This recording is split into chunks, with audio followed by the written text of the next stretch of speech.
we'll see the offense for the Seminole coming up right now. What do you expect to see from Sanford coming out of the gate knowing that this game, the way this ended last year, has simmered for 10 months, man? Yeah, no, they circled this game on their calendar, especially after they lost 12-8 here on their home field. But I think they're going to try to win the battle of the trenches early on. I think you're going to see a lot of running early to set the tone, see where they stand up matching, in the trenches. I think that's where this game's going to be won today. A lot to do with that. So watch this first drive. They're going to have a heavy dose of pounding the rock, and they might take some shots early, but I want to see them try to win the line of scrimmage early. Traven Clark gets a lot of responsibility from the running back position, 6'10", 190. He's a senior. He has amassed 700 yards and 5 touchdowns. Here we go. Carson Sequarius-Lasky leads the Seminole out on the field. He's going to have 2 receivers split each way. Single man in the backfield as he goes to the line of scrimmage to Very get everything interesting set. look here. It looks like it's covered 0 early. Safeties are on the slots. They're gonna put some pressure. There's the run game. There Bounces off a tackle near side. Crosses the 25, ridden out of bounds right in front of the Seminole bench. Exactly what you called, Balin. Yep, solid gain there. Look, they won the battle of the trenches right there with the break tackle. You can't play cover 0 and not make the tackle because it could be a big gain. Yep. So great job first down running the rock. And again, they're trying to set the tone for the trenches. Little tempo here is we're going to have 3 receivers top of the screen, empty backfield. Sequarius-Lasky looks to the sideline. Huge crowd on hand tonight, obviously, as you would expect with these two teams being just a stone's throw apart and rivals to boot. Now we'll have some movement into the backfield as Brown comes out of his position at running back. Lasky looks downfield. Oh, had a man just underthrown. David Parks, the intended target, but yeah, lead him a little bit, and that could be dangerous. That was a touchdown if Carson really laid it out there for him. David was behind everyone. That was a great job, turning off his first, second, third reads and making a play on his feet. But Carson, you got to throw it out there, man. That's a touchdown that you got to capitalize on, especially when you're playing a team like Mary, who is now currently number 1 in 4M. So this is a statement game for district title, and you got to make those throws. And that's big. Again, undefeated Lake Mary, number 1 in 4 Metro class. Biggest test tonight, though, no question about it. Sequarius-Lasky has a man near side. That's Brown, ridden out of bounds as he crosses the 30 out to about the 33-yard line. That is enough to move the sticks, keeps the drive alive. Love the decision-making there. You knew where you're going with the ball. Pre-snap read tells you the corner's playing off. We're throwing the hitch right now, get the first down. Great job, Carson, on that read. It's a good way to start this drive. They'll have it 1st and 10. Ball spotted just across the 30. Beautiful night of football here. Oh, gorgeous night. It was a little warm earlier, but once that sun went down, the breeze, it's just absolutely stunning. Clark in the backfield. Rosado comes in motion from right to left. Sequarius-Lasky looks. Has his man, top of the string. Catch made and ridden down. Loss of about 1. Nowhere to go on that one. Yeah, that was stuff from the moment. They were playing press. You can't run screens on man coverage. Yeah. I've always believed that as an offensive coordinator or mindset. When I played, I was always taught never throw screens on press coverage. They're right there in front of you. So they took a risk there. Obviously, if he breaks it, he's probably gone, but there's no way he was going anywhere there. Great job, Lake Mary, maybe disguising his zone coverage coming down, but that's a great defensive stop on first down. This time they're going to go trips to the near side. 4 wide, going far side with the pass. Oh, my goodness. Little miscommunication. Bobby, listen. If that linebacker went out a second earlier, that was a pick 6. Yes. He dropped right in the hook curl zone, and Carson just took the snap and threw it. Wow. That could have been a gift for Lake Mary. It's funny, the first down, what'd I say, Bobby? I said first down, let's see the battle of trenches. They won it, and guess what? Ever since then, they've been passing. Yep. So I think they need to go back to what they were doing. I don't know why they're trying to rush the tempo here, but they set the tone early, and now they've gotten away from it, throwing, 4 or 5 straight passes. So now they find themselves 3rd and long.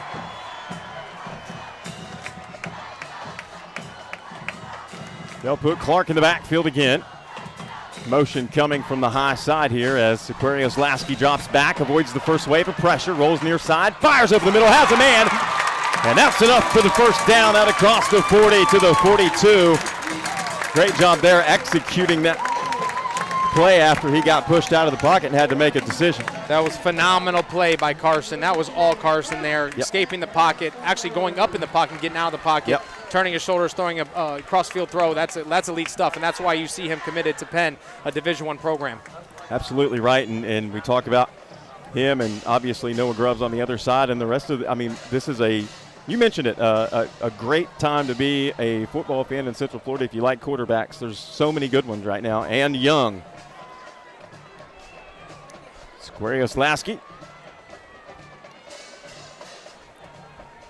sends a wide receiver in motion. That's Rosado. There it is. And hand off to Clark. Straight ahead. He lowers his shoulder, gets in to Ram territory. And they'll have it 1st and 10 at the 46-yard line. There it is, Bobby. What I say, go right back to what Yes. worked early, the battle of the trenches. And Yes. they can literally, based off how Lake Mary's playing, they can gash them all night if they want to. So let's see if they stick with the run here, because it's clearly worked in 2 plays that they actually ran the ball. So we'll see. And then here's a situation where you can bring Rodney Grant in, a junior, 5'11", 195. He's also put up 500 yards and 4 scores from his running back responsibilities this season. So it's weapon after weapon if they can take advantage. Right. Here is that handoff straight ahead. This time Lake Mary with a great read, and it stops right there. I still like it. I still like that for Seminole. They gained 2 yards. Even it looked like it stuffed up front, but they still gained 2 yards. They're still winning the line of scrimmage right now. I would still do a little bit more run heavy and then open up with the pass. Don't just be one-dimensional. So I like that. I love what Seminole's doing offensively on this first drive. Twins split each way. Single backfield. 2nd down. 7:42 on the clock, first quarter. Here's Rosado with a catch, makes a man miss at the 40, turns on the Jets, 30, all the way down to the 25 for Rosado. Another one of those targets that they have downfield. That kid's explosive, man. 620 all-purpose yards coming into tonight's game for Rosado. Wow. That was a great play call. They actually, I think, blitzed the boundary corner or boundary safety from the slot. They replaced them with a bubble. That's beautiful stuff right there. I love that as an offensive-minded guy. Great job, Carson, seeing that. And then Rosado, man, he's got some wheels. All right. For a moment, 4 receivers top of the screen. Now motion comes. Squarius Lasky avoids the first defender. Now chucks it downfield. Has a man in the end zone and overthrows his intended target again. We've seen 2 plays that found an open receiver. Each play could have led to 6. That was also a guaranteed touchdown. I saw it from up here. Once he broke on it was like a hitch, comeback hitch, when he made the move to get out of the pocket, but then the receiver turned it right back up. It was literally an easy touchdown. All Carson had to do was get it out there, maybe throw into some type of space in the end zone. That would have been a touchdown, but it looked like he threw it a little bit too much outside and out of bounds. So, Carson, that's 2 throws where you had 6 points on the board. So, got to clean that stuff up, especially, again, like a big matchup like this. But he still looks really confident, looks really smooth right now. But those are some big plays that have missed out on. See what they do here as Brown goes in motion left to right. Handoff goes right up the middle, and the interior defense for the Rams standing strong. This is interesting, Bobby. So they're in some weird territory right now. It's 3rd and long. They've obviously converted on every 3rd down conversion on this first drive. But if they don't get it here, do we think field goal here, or is it a little out of the range? This is an interesting topic. Obviously, we have to see how this plays out for 3rd down because they're looking really good. But this is kind of one of those weird deals in that field on the 25 where you can make a decision on going for it if they don't get it here. But this is going to be huge for Lake Mary to stop the momentum because Seminole has all the momentum right now, Bobby.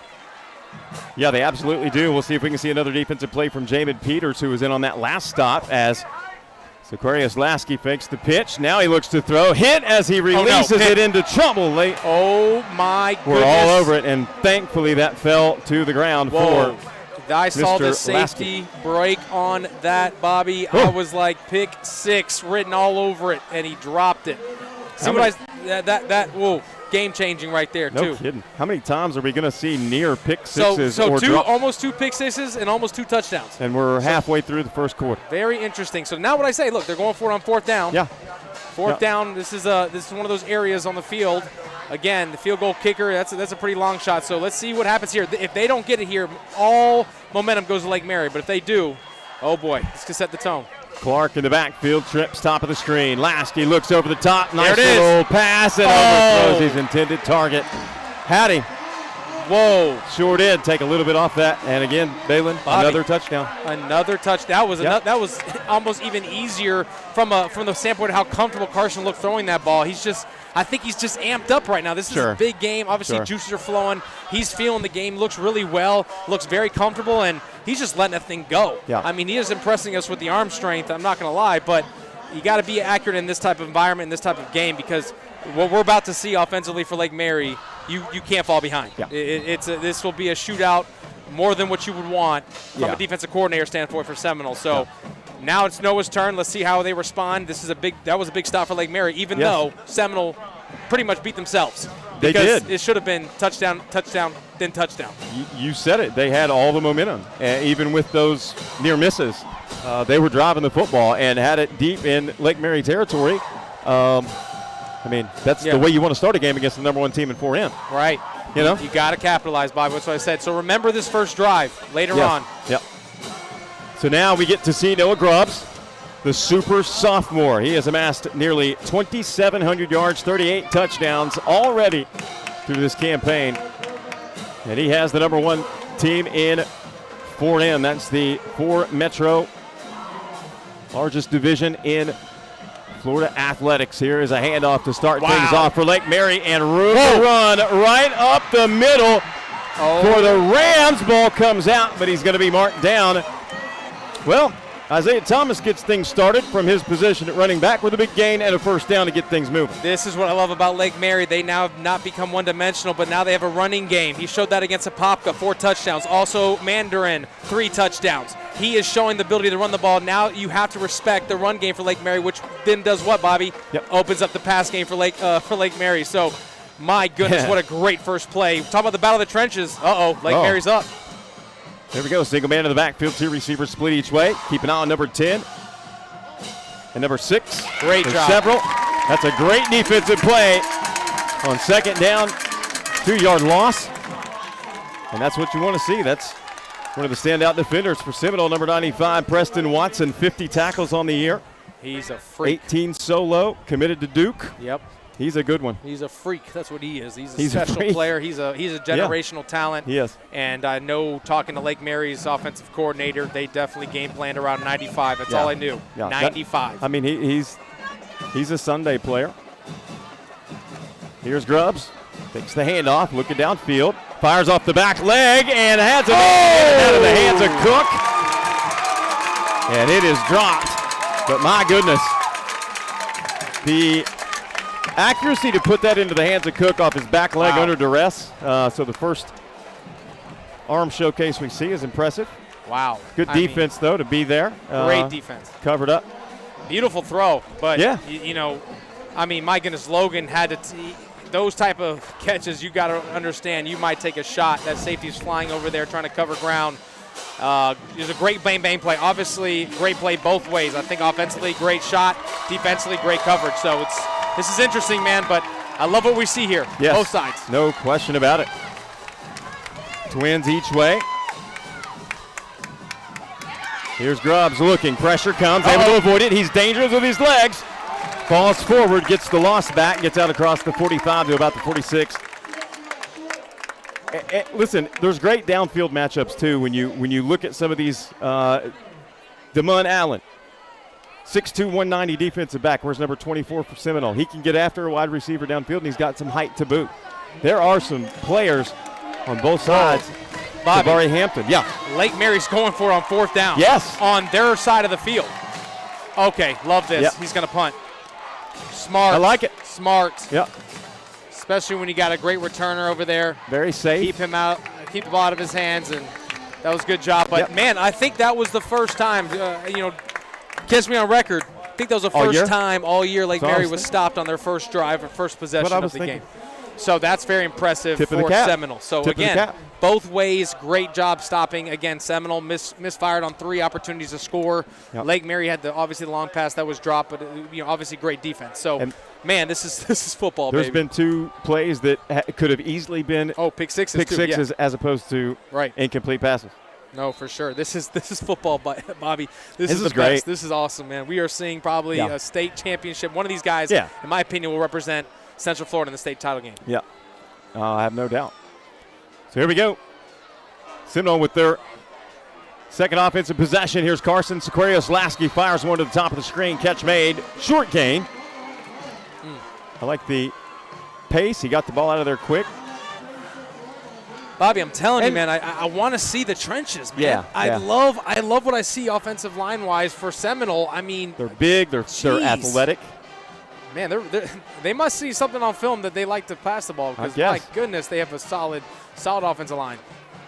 4 wide, single man to the backfield. Here's Sequarius Lasky, now has time to throw over the top, and again puts a little too much juice on it.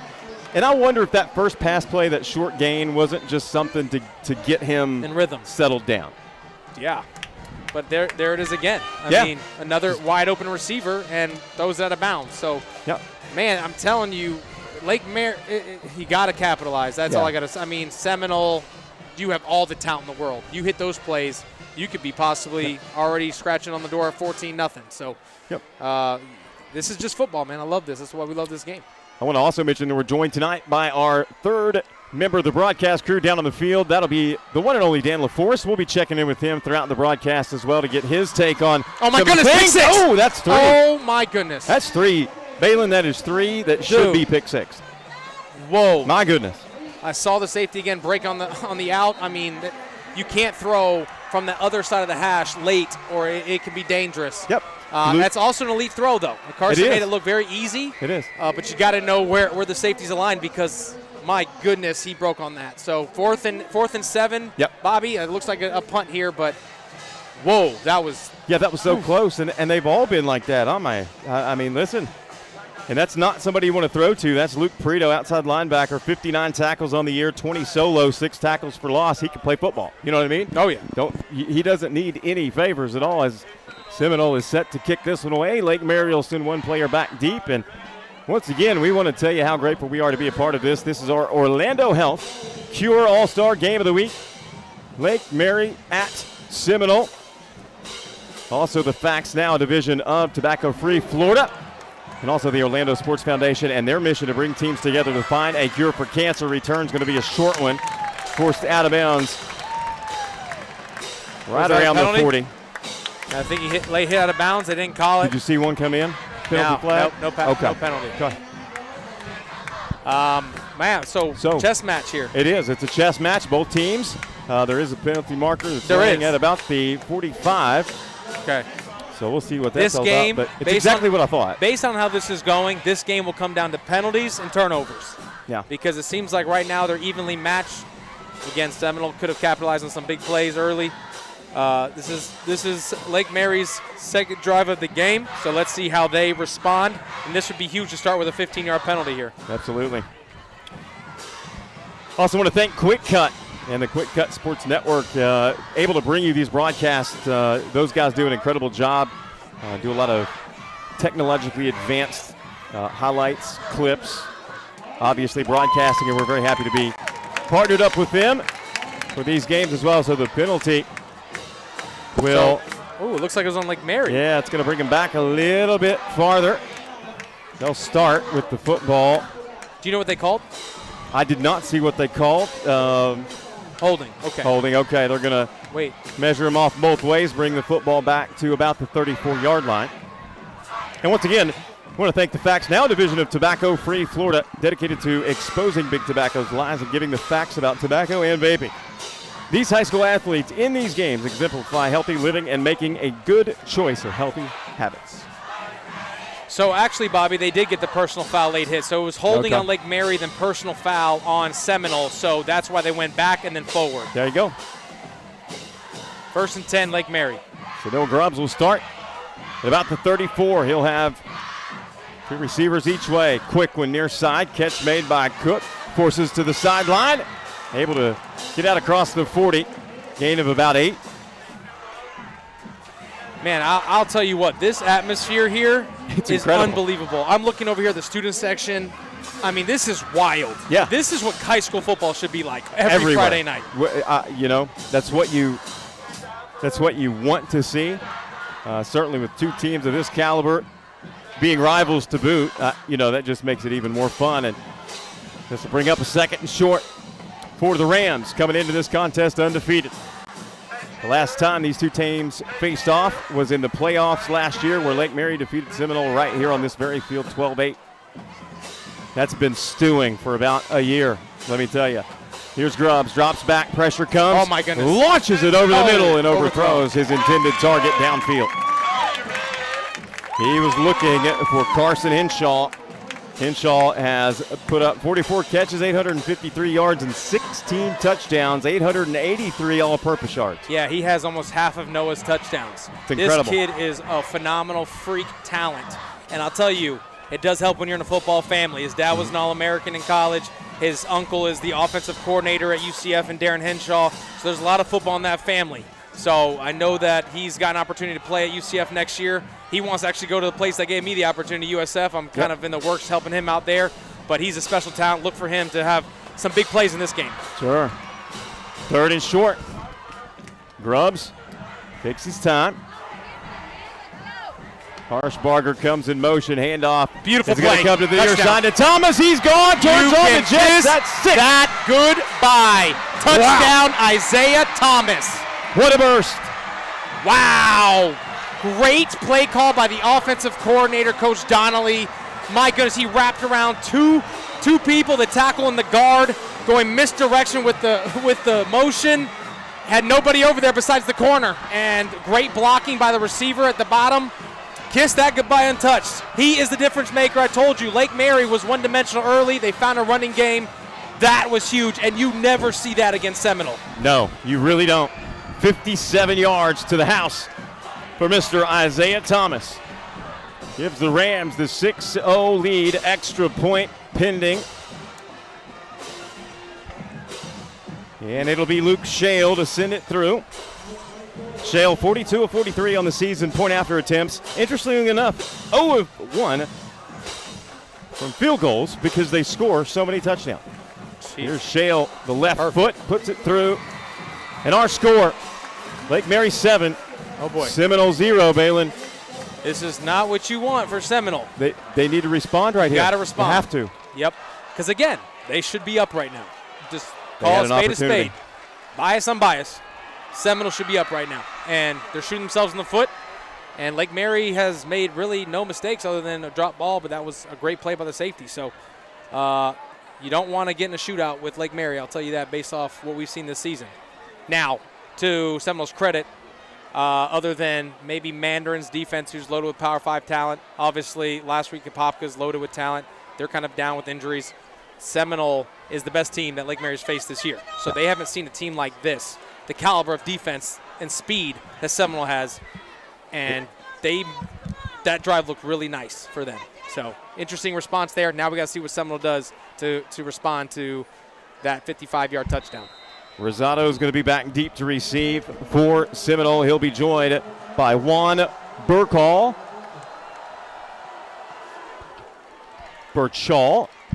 My apologies, Juan Burchall and Rosado back deep. The kick goes into the end zone. So again, we talked about what could be the difference maker, and Dan LaForest mentioned it earlier as well, and he said, who makes the least mistakes? Yeah. Who plays clean? Yep, penalties and turnovers. So far we haven't seen any turnovers, but Seminole could have had 3 in one drive. Could have had 3, no doubt about it. But they didn't. So it's still a clean game as far as turnovers is concerned. Penalties, both teams have 1, so it's kind of offsetting. So it's still a clean football game. Lake Mary's up 7-0. Let's see how Seminole responds.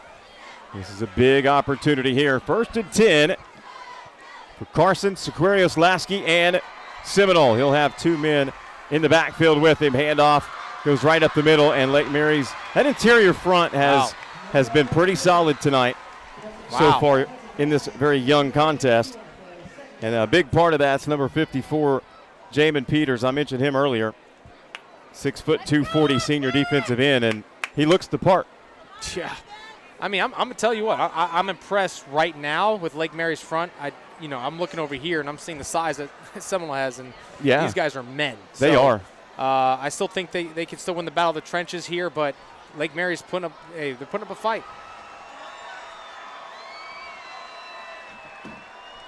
Motion out of the backfield as Sequarius Lasky hands off. Here's a little room on the near side, splitting 2 defenders, turning on the Jets and getting all the way into Lake Mary territory.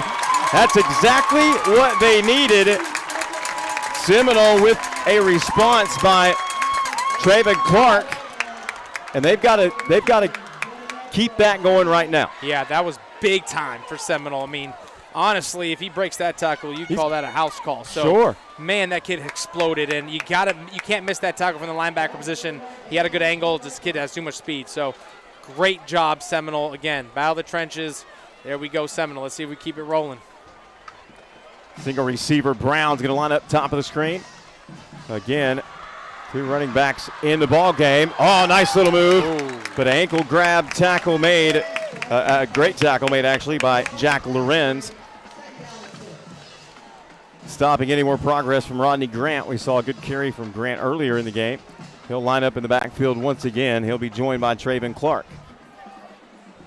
Really curious to see how they're going to start getting Michael Key involved in this offense. I don't think he's touched the ball yet today. Yep. And then obviously David Parks. So yep. Right now, if it ain't broke, don't fix it. So they're doing a good job right here. But I'm very curious to see how they add to this, what we're seeing. And that'll be the end of the first period. We've got a good one. Lake Mary 7, Seminole 0. We'll take a break. This is our Orlando Health Cure All-Star Game of the Week. Back in a moment, right here on the Quick Cut Sports Network.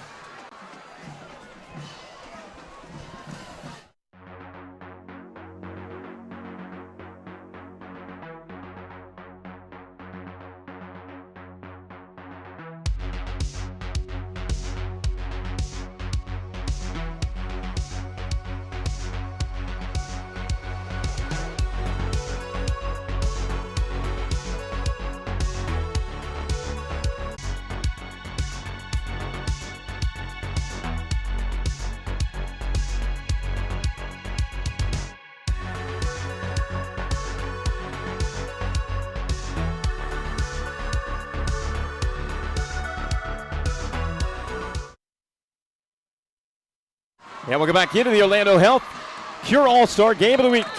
I'm BA alongside Baylor Trujillo. We appreciate you tuning in here from Seminole. As Lake Mary has come to town, they take an early 7-0 lead. Just underway here in the second period of play. We'll talk to Dan LaForest here in just a little bit from the sideline, but we want to thank the Facts Now division of Tobacco-Free Florida. Also want to thank the Orlando Sports Foundation. And we are so proud to be a part of their mission, bringing teams together to find a cure for cancer. And third down and dominant right now for Seminole. There you go. That second effort right there up the middle by Clark gives them the first down and keeps the chains moving.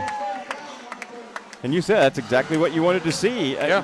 Who's gonna command that interior space and a lot of other things when you have kids with the young men with the arms that these two do. Yeah, no doubt about it, man. I love what I'm seeing right now in the trenches for Seminole. Yeah. I love it. I mean, it excites me as an offensive-minded guy, and if I see that offensive line like that, I'm rolling on the ground. Oh, yeah. No shame. Sometimes you got to make a business decision, right? Yeah. Here we go. Sequarius Lasky, 1st and 10. Nice little move to avoid pressure. Great He's pull. going to take it all the way up the sideline, far side. He's going to be close. Maybe stepped out of bounds a couple of yards short of first down yardage. But there's another aspect of his game that I think a lot of times goes unnoticed. He's good enough to be dangerous, my friend. No, I totally agree with you. You know, and you can see flashes of it when he actually escapes pressure. I mean, every time he gets out of the pocket, there's really nobody around him when he's making plays with his feet. So now we're able to see his ability to run the ball on a pull read based off the defensive end. So that was awesome, man. I think that really showed flashes. It could be used later on in this game. It could be a pivotal thing for Seminoles offense. So we'll see how they use his legs later on. But that was a special run. I'll take something else, too. I think I can safely say that the Quakers of Penn have got themselves a good one. Yeah. I think he's going to do well. Certainly hope so. Let's see if we can get Key involved here soon as the pressure comes and nothing doing there as huge sack recorded for Lake Mary. Luke Preto again getting into the backfield. Loss of 11 yards. That was huge for Lake Mary. You literally knocked him out of a potential go for it on 4th down type situation. You know, 2nd and short, you do take your shot. I mean, it's an easy call for 3rd and short. You could pretty much the whole playbook's open, but you can't take an 11-yard loss. No. You can't. Nope. You got to either throw it away, make a play, do something. You can't take a sack there. I know he saw it early, but he didn't climb up in the pocket. You got to climb in the pocket, give yourself a little bit more time, and then make a decision. Yep. He just stood there, made an easy target for himself. So it's tough to learn at the next level, and he'll do it. Oh, yeah. Pressure comes. Quick fire. Catch made. Oh, good play. Brown with room and space fights his way all the way inside the 25 down to the 23. Great job making some things happen after the catch. Phenomenal play call. That was a phenomenal play call. They're backing up. It's third and long. You give them a screen, get your big boys in front of you, and let those guys block and get your best athlete the ball in his hands. But this is interesting. I thought they got the first down here, but it's actually fourth and short. I thought they had, maybe I'll just interesting depth perceptions spot here. off. Yeah, it's going to be fourth and a yard. Wow. Okay. Now, obviously, you go for it here. There's no sense to kick a field goal or even try to punt it. You're in that territory. This is going to be interesting to see if they Carson could easily pull this, probably make the first down because they're loading the box. But absolutely, we're going to see they're obviously going to do something with the trenches. So, wow. I thought it was a first down, clear as day, but I guess now it looks like they're going to move. Wait. Okay, I thought it was too, man. I thought they had the first down. Yeah, for sure. Yeah, both of us saw that. All right, so now, first and 10. Brown lines up wide, top of the screen. Near side is going to be Michael Key, number 4. That's the guy that Balin and I both feel that I definitely want to see more of. Absolutely. He's a playmaker. No doubt. Some double pass type thing? Okay, no. Handoff Touchdown. is going to go to Grant, and he is going to be upended at the 15-yard line. Touchdown saver. Wow. I saw the Red Sea part for that kid. I thought it was a walk in the park there for Seminole. I love the tempo here. Yeah. Love the tempo here. Definitely. It looks like Lake Mary's a little tired. Keep shredding them. This time, handoff's going to go to Clark. He has his way forward inside the 5 and gets down to the 4, and that'll be first and goal, Seminole. Hey, Boki putting together a nice drive here. Love the tempo. You see this? Touchdown. Handoff, touchdown, Seminole. Now there's a flag here. Yep. Flag on the far side at the numbers. I think you're supposed to allow Lake Mary to substitute if you substitute, but I didn't see a substitution for Seminole. So let's see what they call here. Is it a legal substitution for Lake Mary, which I think it is. Let's see what the call is. All right. It is. So it's actually. Oh. Yeah, it is Lake Mary. Offsides declined, and the touchdown stands. So Seminole gets on the board thanks to a 2-yard or a 4-yard touchdown run. And they needed it. Extra point pending.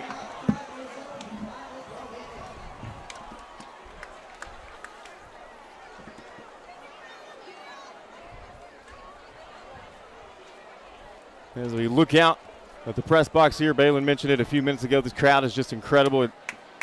A sea of people wrapped all the way around the fence line, behind the end zone, down to our right. As we await the extra point attempt from William Allen, the 6'3", 160 junior. He's had a pretty good season as well. He's 34 of 35 point after attempts, 3 of 6 field goal attempts on this year's campaign. Not sure what the discussion is as we await the extra point attempt. Well, with that, I have a score update. There's a game going on about 10 miles from here, another big game for a playoff spot with Hagerty and Spruce Creek. 4th and 26, Hagerty quarterback Caden Mitchell rushes up the middle for a big, long touchdown run. They're up 7-0 on Spruce Creek. That's huge for Hagerty. They need to win to seal their fate, and then obviously Spruce Creek needs a big win because they might be the first ones out. So Hagerty, some would say that was an upset if they pull it off. Caden Mitchell, a guy that I train. I love that kid to death. Special talent. Again, scores a rushing touchdown to put them up 7-0. Yep. We'll take another opportunity to thank the Facts Now division of Tobacco-Free Florida for being a partner of ours for these Orlando Health Cure All-Star Game of the Week. And, of course, Orlando Health, our title sponsor for these events. Big thanks to them. And, of course, the Orlando Sports Foundation's mission of bringing teams together to find a cure for cancer. You can't be more proud to be involved with an organization like the Orlando Sports Foundation and, of course, the Cure Bowl. Here's the extra point attempt from Allen up through and good. Our score is tied up.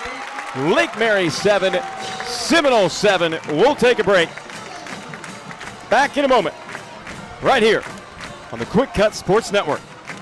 Hey, Curie, you're clear. Vamos. This is incredible. Carrie Abello looks 100% as she passes through the Leading Edge Rehab Center. Our surgeons aren't the only ones honing their skills today. 7 floors dedicated exclusively to orthopedics and spine, and she can't be stopped on any of them. Just the goalie to beat. But wait. Orlando Health Jewett Orthopedic Institute. Choose well.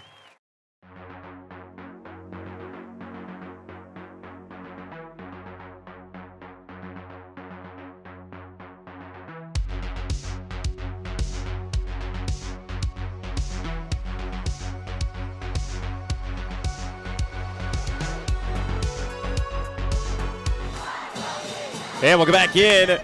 Quick Cut Sports Network. I'm BA alongside Balin Trujillo. We appreciate you tuning in.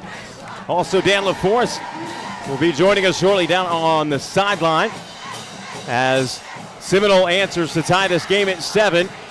And now Lake Mary's going to get the football back. They'll send Henshaw back deep to receive. He fields it at the 20.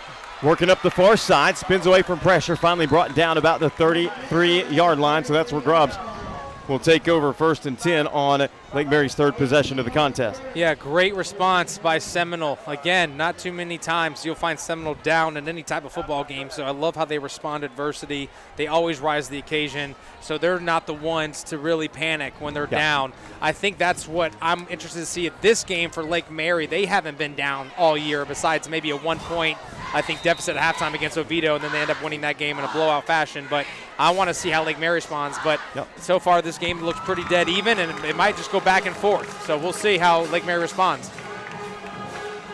Here come the Rams, 1st and 10. Single man in the backfield, fakes the handoff, now goes to Henshaw on the near side. Great tackle at the 35-yard line. Huge stand-up tackle. Wow.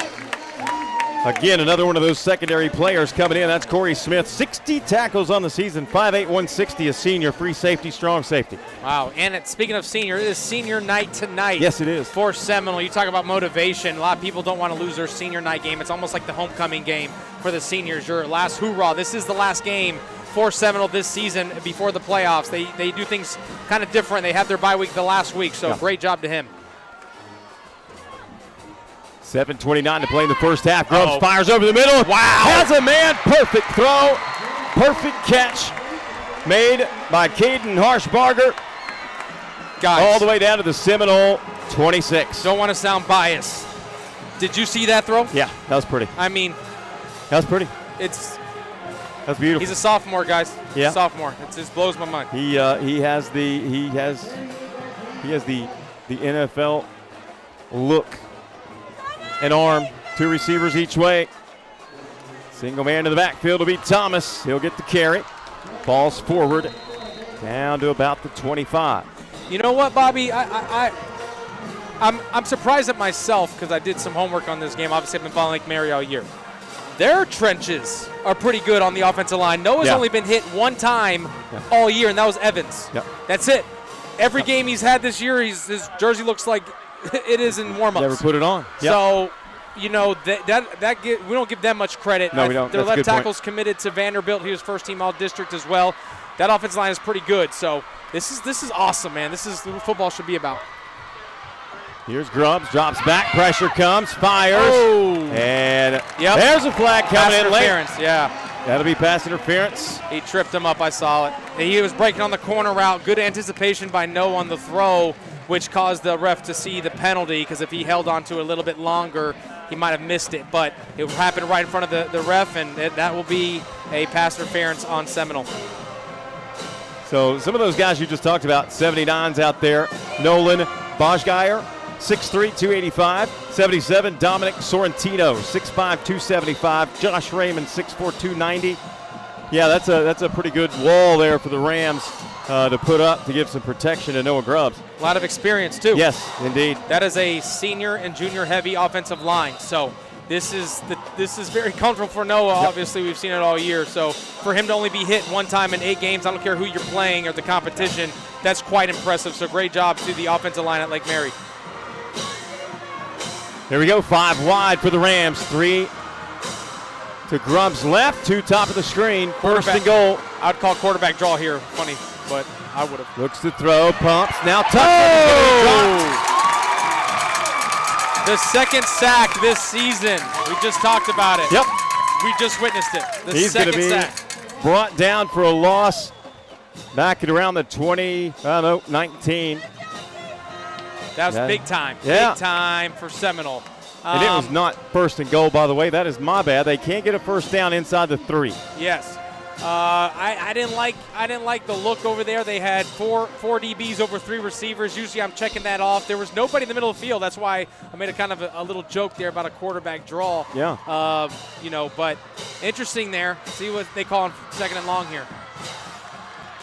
Single receiver set up on the near side. Thomas in the backfield. Here's motion coming at us from Cook. Oh, my gosh, wide open. Wide open. Touchdown. Catch made by Beautiful Cook. play call. Touchdown, Oh, Lake Mary. Wow, what a play. 20-yard strike from Noah Grubbs to Cook. I called Beautiful the touchdown. play. I called it before because I saw what the running back did. He kind of hid behind the line and it leaked out. The linebacker that's supposed to be on him went with Noah on the rollout. You could kiss that. The easiest touchdown probably of the year for Noah Grubbs. There's been plenty of them, but that's one of the easiest. Again, shocking when it comes to this defense because this is probably, it is the best defense he's seen all year. Oh, yeah. Yeah. So that'll go in the books from 20. Cook with the grab. Extra point pending.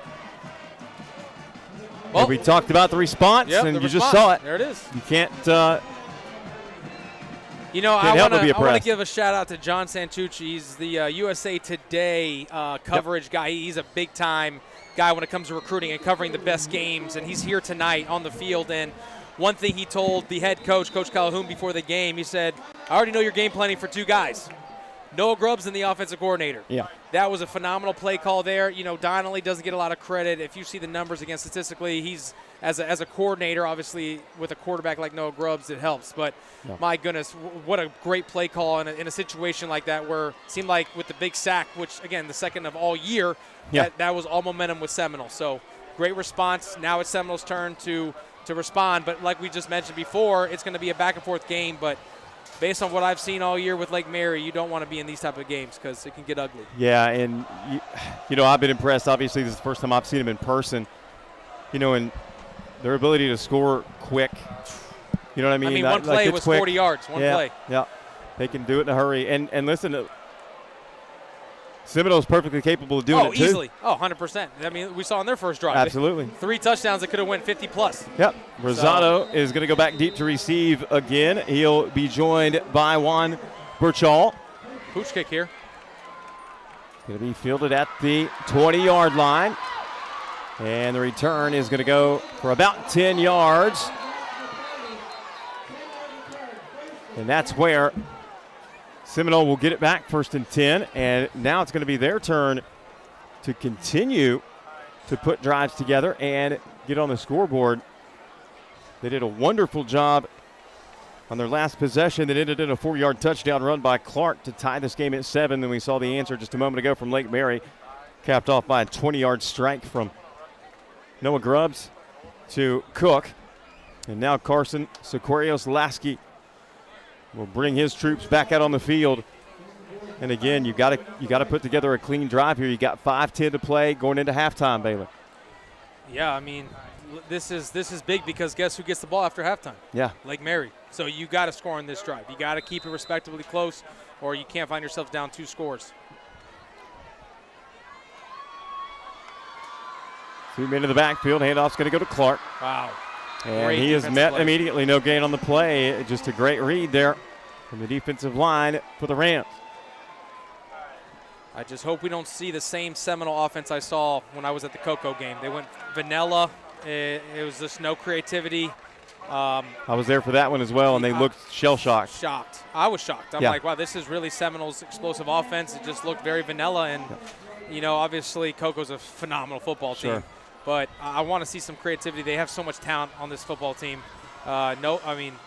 Seminole could score it at any point. Yep. Single receiver Great to the near throw. side. Good throw. Good catch. Good timing.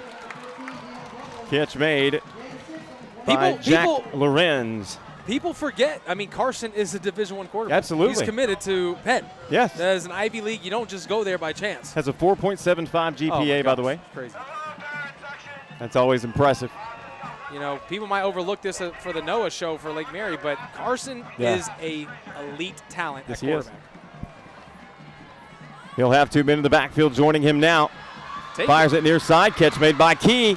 That'll be enough for a first down as he inches his way closer to the 45, and maybe that's what it takes to get Key involved. Yeah, like I said, I said it earlier in the broadcast. When are they going to get Mike Key involved? And same thing with David Parks. When are those guys going to start showcasing their ability with the ball in their hands? And We've right seen- now, 2 straight passes to Mike Key right now. So now, hey, if that corner keeps creeping up on them hitches, you might see Mike Key over top for 6. So now they're bracketing him. Now you got 2 people on Mike Key right now. Interesting here. Same formation. Handoff is going to go up the middle. Going for a gain of about 3, maybe 4 yards will be Grant. Rodney Grant, 5'11 junior. Came into the contest with 484 yards, 4 scores. Same formation. See, they're bracketing Mike Key right now. Okay, now he might come with the blitz from the safety from the top. I wouldn't do that. Grant goes in motion. Handoff goes to Clark up the middle. He's got room, makes it out across the 45 down into Lake Mary territory. Enough for a first down. They keep the drive alive. See, this is what I was expecting Seminole to be like. Yeah. The trenches. Now this drive, they're mixing it both up. I mean, 2 straight passes, then 2 straight runs. So I love this. They're moving the chains. I know Coach Graft, he's a football junkie. He breathes this stuff. So I know, again, he's got stuff up his sleeve, which is why I was shocked in the Cocoa game. So I'm excited again. He's got to pull out the tricks tonight. Parks is going to go in motion. Lined up on the near side. Now goes up top as the handoff's going to go to Grant. And he is going to be hit immediately. Jeez. Stood up. Gain of a half yard at best. Hey, Bobby, guess what Seminole's doing this drive? Controlling the clock. Yep. They had 5:10 when they started the drive. Coming into halftime. Wow. It's already 2 minutes. Yeah, and they're down to 2, and they've got about 44 to go. They need 44 yards. Here's Sequarios Lasky, drops back, looks to throw. Key goes over the top, but he got held. Lasky rotates and fires one over the top, has a man, and it's caught. Whoa! Flags come in. There were flags on the first attempt on the near side, then he went high side. Wow. What a grab. Caught it as his back hit the turf. That was, whoa, I believe, that's Rosado with a Rosado. circus grab. Freakish catch there. I thought he dropped it. Freakish catch. And what I just tell you earlier, I literally called it. I said, watch what's going to happen. Hitch and go. And they held him, so which made Carson look off that way. And then, boom, big play. Huge play. Yes. I don't even know why they're not moving the chains. It's an obvious call both ways. Either it's pass interference, which clearly if that's the case, it's a decline because the kid made a freakish catch. But why are they coming back? Interesting. I don't know. What's going on We've got a flag laying on the very near side inside the numbers in front of the Seminole bench. We've got a flag laying at the hash. And a flag over in the far corner. There's no way they called anything on Seminole.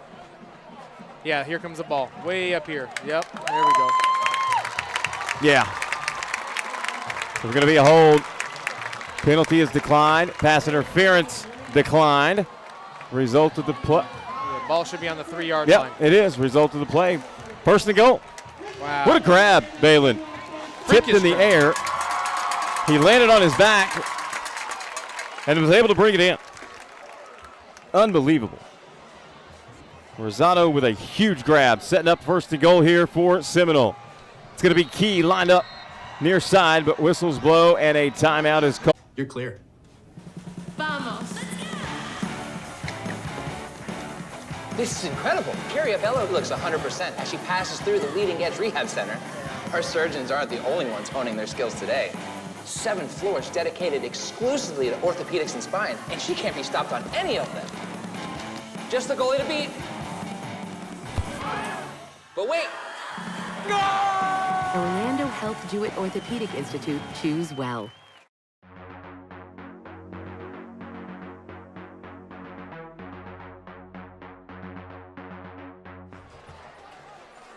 Welcome back in once again to the Quick Cut Sports Network. I'm BA alongside Balin Trujillo. Appreciate you tuning in here for our Orlando Health Cure All-Star Game of the Week, presented by Orlando Health, also presented by the Orlando Sports Foundation and their mission of bringing teams together to find a cure for cancer, and of course the Facts Now, a division of tobacco-free Florida. Here we go, first and goal off the crazy catch by Rosado.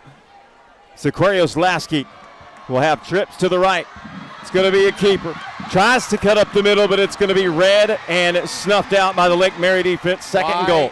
If you're going to do any type of quarterback anything, it should be through David Parks. I don't understand. Yeah, let him step into that Taysom Hill Hill use role. David Parks in that situation? I don't understand that. That doesn't make sense to me if you're going to do any type of quarterback run in that situation on the goal line or hand it off.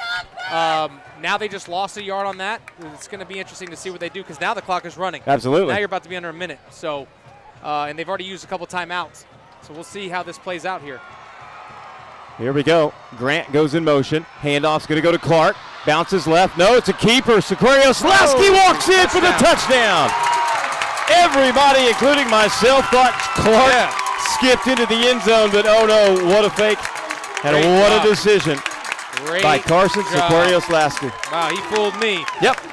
Definitely fooled me. Look at those wheels. I mean, wow. Impressive. Beautiful play call too. I mean, that was good. No one saw that coming for sure.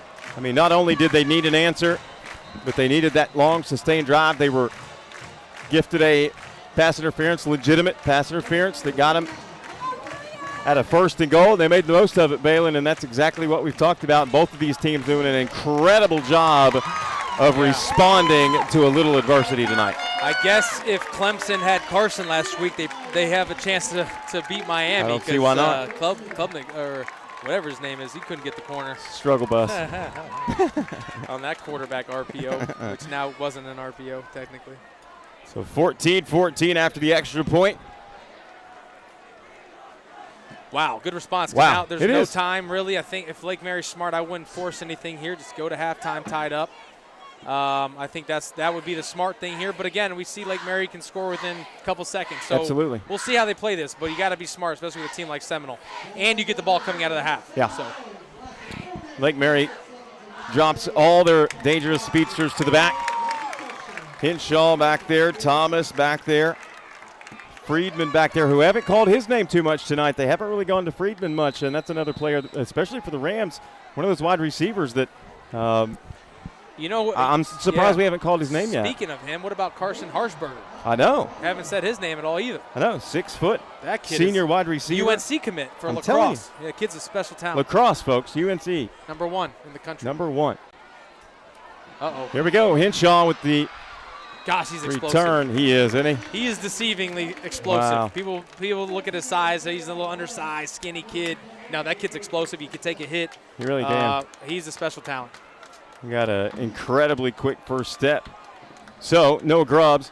And the Rams will have it 1st and 10 at the 23-yard line with a mere 46.7 seconds to play here in the first half on senior night here at Sanford Seminole. What a game we've had. Once again, I'm B.A. Bobby Allen alongside Balin Trujillo. We certainly appreciate everybody tuning in. We will thank our sponsors, Orlando Health. The Cure All-Star Game of the Week brought to you by Orlando Health. Looks like they're going to, the show tight set here, so they might just hand it off here. Thomas will line up in the backfield. Yep. And he's going to get the carry. Very safely comes to the near side, and he'll gladly take that. Clock falls now under 35 seconds to play. Yeah, no reason to rush this. Take it into halftime. Yeah. It's settled down. Got plenty of football left to be played. There's Absolutely. no need now.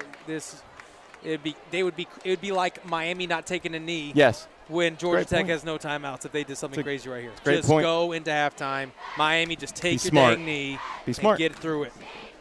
Still hurts, guys. I'm a Hurricanes fan, if you can't tell. That one still hurts me today. I wasn't going to bring it up. I still don't forget about it, even though after we beat Clemson, I'm still upset about that. So that'll do it for the first half as they do what we thought they would. Lake Mary lets the clock strike 0. What an incredible first half we've had in a game that we certainly anticipated to be top shelf, and it has certainly not let us down yet. And Balin, with all that said, there could have been 3 to 4 other scores in this first half. Yeah, and it was all in one drive. So I think the score is exactly what it should be, or maybe even Seminole up a touchdown in that first drive if they score. But at the end of the day, this is what we expected. This is tight. It's coming down to the wire. And now, in retrospect, it looks like they're just re-kicking to Lake Mary. Maybe if you look at it from a weird angle, oh, they got a penalty, blah, blah, blah, whatever, on a celebration. Now they still have to kick it off after you score a touchdown. Yep. So getting the ball starting in the second half really wasn't an advantage for Lake Mary unless they would have got that stop to go up 14-7 at halftime. So great job by Seminole. They played it well. They played the clock. They ran the entire thing down from 5 minutes, and they got the touchdown to seal it. Obviously, the freakish catch. That was incredible. That has to happen in that situation because in a holding call, it's only 10 yards, and they were sitting at the 44-yard line. So you're not nearly as close as the 3-yard line when you make a circus catch like that. So and that considering helps. where it got them, first and goal from the 3 in a one-score game, they were down with a minute left. Right. So it's obviously play calling changes when it's a minute left and you're on the 34 compared to when you're on the 3.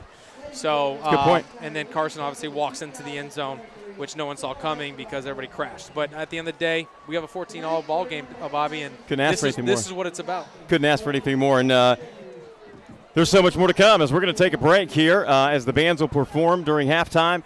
We'll come back. We'll take an intermission ourselves, come back with the start of the third quarter and what is, I have no doubt, is going to be an incredible finish to this ball game. That's exactly right. 14-all is our score. Lake Mary and Seminole all knotted up. We'll take a break. Don't go anywhere. Third quarter coming up right here on the Quick Cut Sports Network. Hey, Carrie, you're clear. Vamos. This is incredible. Carrie Abello looks 100% as she passes through the leading edge rehab center. Our surgeons aren't the only ones honing their skills today. 7 floors dedicated exclusively to orthopedics and spine, and she can't be stopped on any of them. Just the goalie to beat. But wait. Orlando Health Jewett Orthopedic Institute. Choose well.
All right, welcome back to Lake Mary Seminole game, live on Quick Cut here on the Cure Bowl YouTube channel. I'm Dan LaForest. I've been down on the sideline. Balin Trujillo. Balin, first half is exactly what we expected it to be. Yeah, man, this is a back-and-forth matchup, but, this is exactly what you said, man. This is the best of the best. I think these are, again, the two best teams in 4M without question. I know, obviously, Columbus is out there, Palmetto's out there, Western's out there, but this is the best of the best. And, look, you're seeing it right now. I think that what surprisingly is not talked about, we didn't talk about it at all, is how well Seminole is controlling the clock.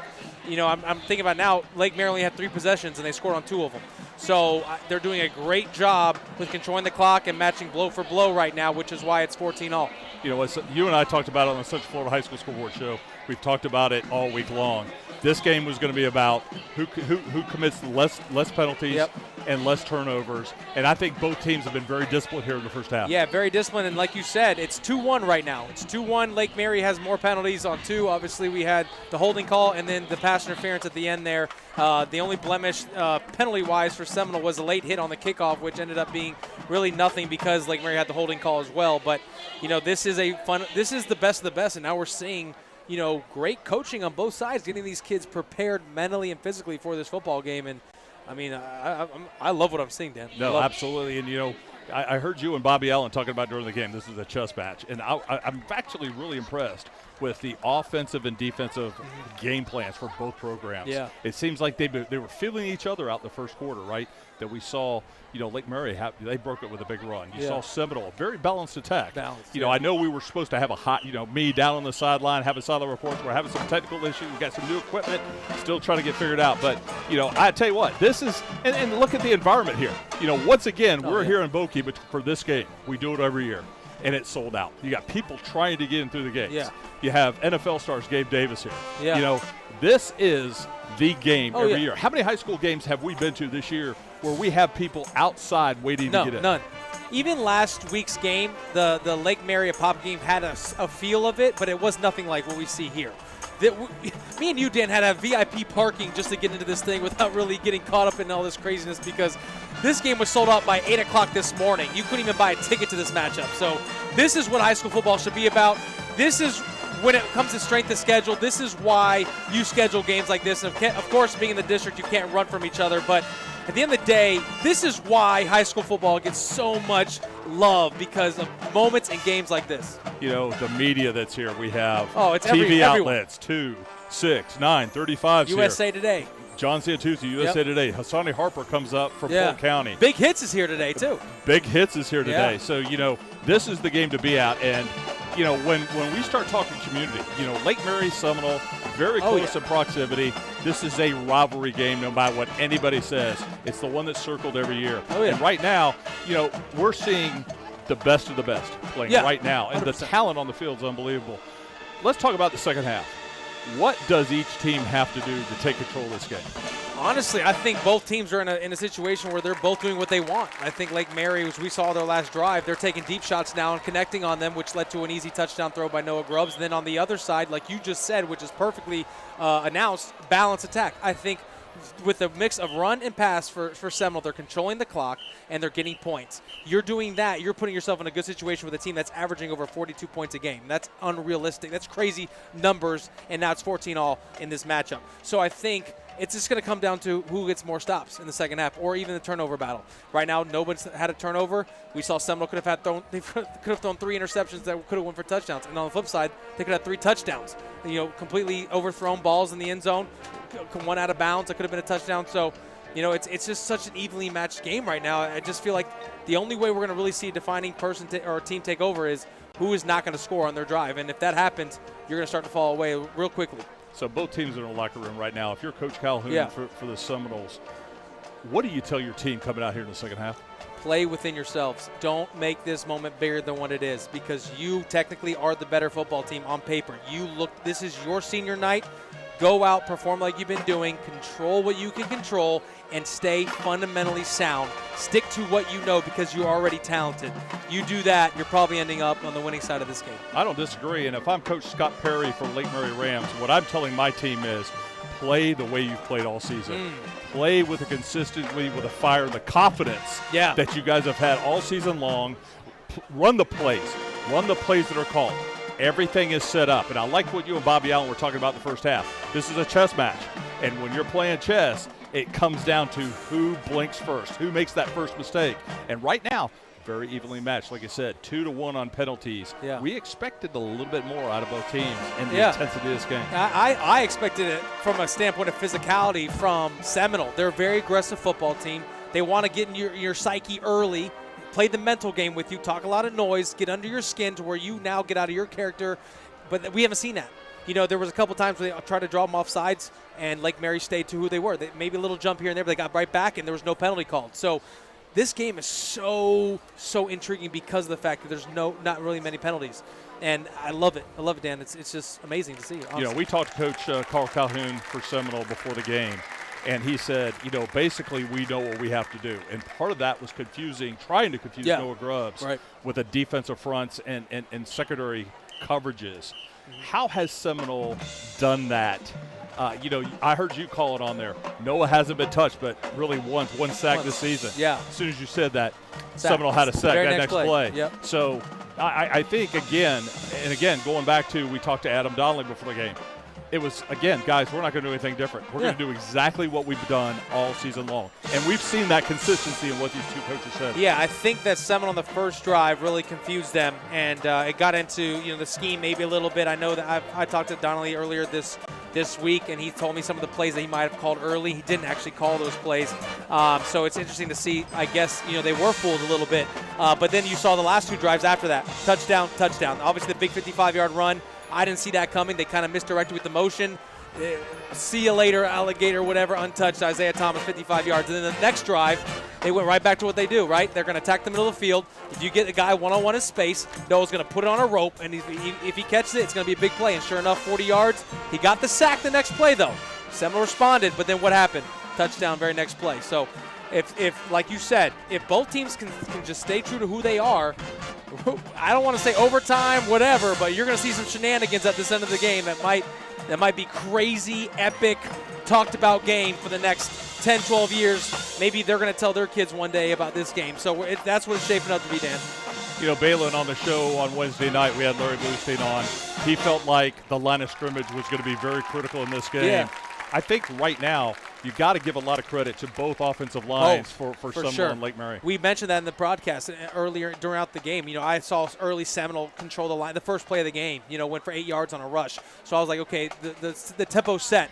But then you see Lake Mary come right back at them and go right at them in their first play of the game, went for 11 yards and a first down on their first rush. So it's like, whoa. So the battle of the line of scrimmage is actually even for both sides. And number 95 for Seminole, he's a difference maker. Preston Watson. And they're actually, other than the first drive of the game where he made a great play in the backfield, they've controlled him. And I know we talked to Donnelly before the game. They said one number, 95. We control him, we have a good chance. If we don't, it might be a long game for us. And they've done a pretty good job with him. So it's going to, like I said, we don't give enough credit for both offensive lines. And I really want to drive that point in the second half because that's what's going to be the difference, the trenches. We got two blue-chip quarterbacks playing tonight. Let's talk about quarterback play. First, let's talk about Seminole quarterback Carson Sakarias-Lasky and what he needs to do in the second half. He can't miss wide open receivers. The first drive of the game, he had 3 touchdowns on the board, wide open. You connect on those, again, they could be up right now at halftime, but you missed them because your arm is just live right now. You got your juices flowing. For Noah, I think you're doing exactly what you're doing. You're playing within the system. He hasn't done anything too much. His only incompletion right now was a seam route up the middle that the safety made a great play on, but it did hit Logan right in the hand. So, he's playing great, and I love what both teams are doing. And Carson, I give credit because he's using his legs. And that might be a difference maker at the end of this game where people aren't keen on him. Just like that touchdown, they all crashed, and he walks right into the end zone for an easy touchdown. So both players are really playing phenomenal right now. Isaiah Thomas, the running back for Lake Mary, we've talked about him the last couple of weeks. Man. He had a big touchdown. He was gone on that. From a standpoint of game plan, is that still going to be the consistency? Is the balance coming into the second half for Lake Mary? Yeah, for sure. Again, you can't be one-dimensional, especially against good football teams like this, because if they do become one-dimensional, all it is pass, and it's going to make it easy for Seminole. But now, with the running game, you just showed you could break a 55-yarder on this defense, which I've never seen. Even Kogo couldn't do that. That's very impressive. So you have to respect that. Now you got the linebackers up, the corners are playing up, and then you saw the deep shot they took in the last drive of Lake Mary. It opens up the pass game. That's what it does. And they're very known for every single play, regardless if they hand it off or not, they're showing some type of RPO look, which has to sink the linebackers. And if you do that, Noah's going to see the entire middle of the field because he's 6'4". No one can really – he sees the entire field well. So that's what's the difference in this and how Lake Mary's able to attack the middle of the field and be consistent passing because Noah can see over everybody, and it makes it easier when you have a run game with Isaiah Thomas. Now let's talk about on the other side of the ball. Seminole, it looked like Lake Mary was pressing them in man quite a bit. Oh, yeah. Even with that long pass to Justin Rosado. Yeah. They're leaving their wide receivers. We haven't really seen Michael Key and David Parks be part of this offensive strategy. Correct. Does that change here in the second half? 100%. I think Michael Key got a little active later in that quarter going in that final drive. They threw two right back to him, and they went for him a third time on hitch and go, which is why we got the holding call. But I do believe they need to somehow figure out how they can get David Parks in the mix because other than the one he could have scored on the first drive, which was underthrown, he's pretty much been absent. Well, I tell you what, I'm going to head back down to the sideline. We're going to take a quick break. When we come back, Bobby Allen's back in the captain's seat, and you're watching the Seminole Lake Mary game right here on the Cure Bowl YouTube channel, and we'll be back right after this. We got it. Hey, Carrie, you're clear. Vamos. This is incredible. Carrie Abello looks 100% as she passes through the leading edge rehab center. Our surgeons aren't the only ones honing their skills today. 7 floors dedicated exclusively to orthopedics and spine, and she can't be stopped on any of them. Just the goalie to beat. But wait. Orlando Health Jewett Orthopedic Institute. Choose well.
Welcome back in to the Quick Cut Sports Network, coming to you live here from Sanford Seminole. I'm B.A. Bobby Allen alongside Baylor Trio. We appreciate you tuning in. And this has led up to the billing 14-14 game between the undefeated Rams of Lake Mary, number 1 team in Class 4M, and the perennial champion, Sanford Seminole. And it'll be Lake Mary to start with the football here in the second half. It's going to be fielded on the near side by Henshaw. He is brought down on a great stop by Damon Allen. We've called his name a couple of times. Yeah, this is going to be Damon. Correction, Damon Allen.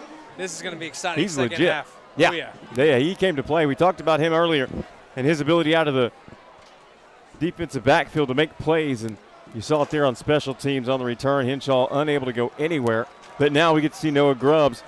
And Balin, obviously we saw what he was able to do in the first half, showing his arm and the usage of Isaiah Thomas. Do you imagine anything different? Do you imagine they just do the same thing until Play they within are yourselves. Yeah. Do exactly what you did the first half. Obviously the first drive got away from you, a little 3 and out. Sure. But play within yourself. I think you're starting to see it. That's why you hit the big shot and then you threw the easy touchdown. So continue to do what you're doing, but Isaiah Thomas has got to be more involved. Here's Grubb. Oh my gosh. There's Allen. He's beat on the near side as that ball falls right into the basket of Harshbarger. And Balin, we talked about Phenomenal the lack of hearing his throw. name earlier. Yeah. There it is. But look at the throw off your back foot. Beautiful. Pressure was on it. Quick release, accurate football, nice easy touch. Carson Harshberger, easy catch and reception for a big 50-yard gain. I mean, my goodness, what a beautiful throw that was off his back foot. Again, he can throw at any arm angles. That's what we work on in training. So, he can make any throw look very easy. And that was incredible. It helps when you have great receivers. Absolutely. 1st and 10 into Seminole territory. Here's a handoff to Thomas. He is going to be met and pushed backwards, loss of a yard on the play. Defensively, they needed that after that shot over the top from Grubbs to Harshbarger. That'll bring up 2nd and about 11. I want to give a quick shout out to my boy Rodney Wells, the head coach at Dr. Phillips. He knows quite too well Noah Grubbs in their first matchup earlier in the season, but he's in Jamaica right now, probably sipping on something nice and easy, relax after a great win. And shout out to you, man. John Madden's here calling the game. Hand off to Thomas again, and he's going to be wrapped up from behind. He got a little bear hug there from Preston Watson. The Duke commit wears number 95 for Seminole. Interesting here, Bobby. They took the deep shot, first play, got it, and they went to 2 straight runs for 1 yard in 2 plays. Yeah. Which sets up a 3rd and long. Interesting here. I don't know if you go away from the pass right now. Noah's clearly seeing the field. Now you set yourself in a pretty unfavorable situation. Yeah. So we'll see how they respond. But again, you got to capitalize on big plays like they did the first play of the second half. They're going to stack the receivers each way. Thomas in the backfield. Grubb drops back, fires Beautiful far throw. side. Has a man, and that ball falls incomplete. Are they giving him the catch? No. Great play by the DB because that was a well-timed football. Yes, it was. And a great route. But great job. Defense wins games clearly, and that was a big defensive play right there because it looked like an easy first down. Tavari Hampton has been involved defensively, number 1 for Seminole all night. He's going to be matched up with Henshaw on the top of your screen. 6 in white, 1 in black. Check that matchup. 2 receivers inside the numbers on the near side. Here's Grubbs, fires over the top, has a man. Good play by Damon Allen. Phenomenal play by the DB, because if he lets that thing over, that was a touchdown. Easy touchdown. So great defensive play by that kid right there. That's big time. They needed to stop. Got one. What a play. Damon Allen, he was not going to let that happen twice. And that'll give the offense of Seminole the football back under the leadership on field of Carson Sequarius Lasky. Pin commit.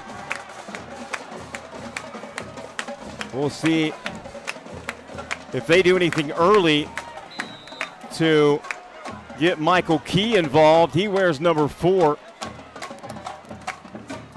They'll have Grant and Clark in the backfield, and there's the throw to the near side. That is Michael Key, and he is able to stay upright. Clock rolls. Great throw, great timing, pitch and catch. If they're going to give you that much respect, take advantage of them. Simple. Key's going to line up in the same spot, single receiver, top of your screen. Sequarius Lasky, hands off to Grant this time, bounces off one defender, falls forward at the 40. And that's going to be enough to move the chains and keep the drive alive for Sanford.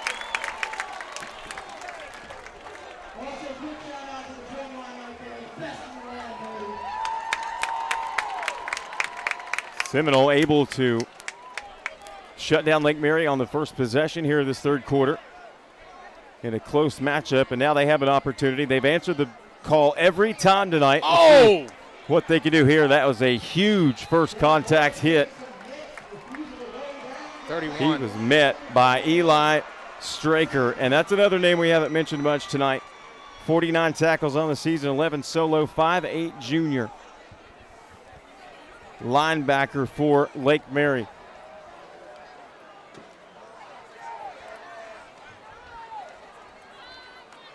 Grant will escape out of the backfield as this pass is dialed up to Key right over the middle. Quick throw, good catch. Man, that was a dart. Yes. I saw the linebacker break to the flat, and Carson threw it right behind his head. That's the football IQ level, throwing in spots, not to receiver. That's an elite throw, but if he didn't throw on time, it could have been dangerous. That'll bring up 3rd and 4. That was an elite throw by Carson. It was. The window. And you said it, throw to a spot, not the player. Here's a quick one, far side, good catch, Brown with it. And he's going to be wrapped up and dropped. And it looks like they might spot him with enough yardage for the first down, and they're going to out across midfield into Ram territory at the 49.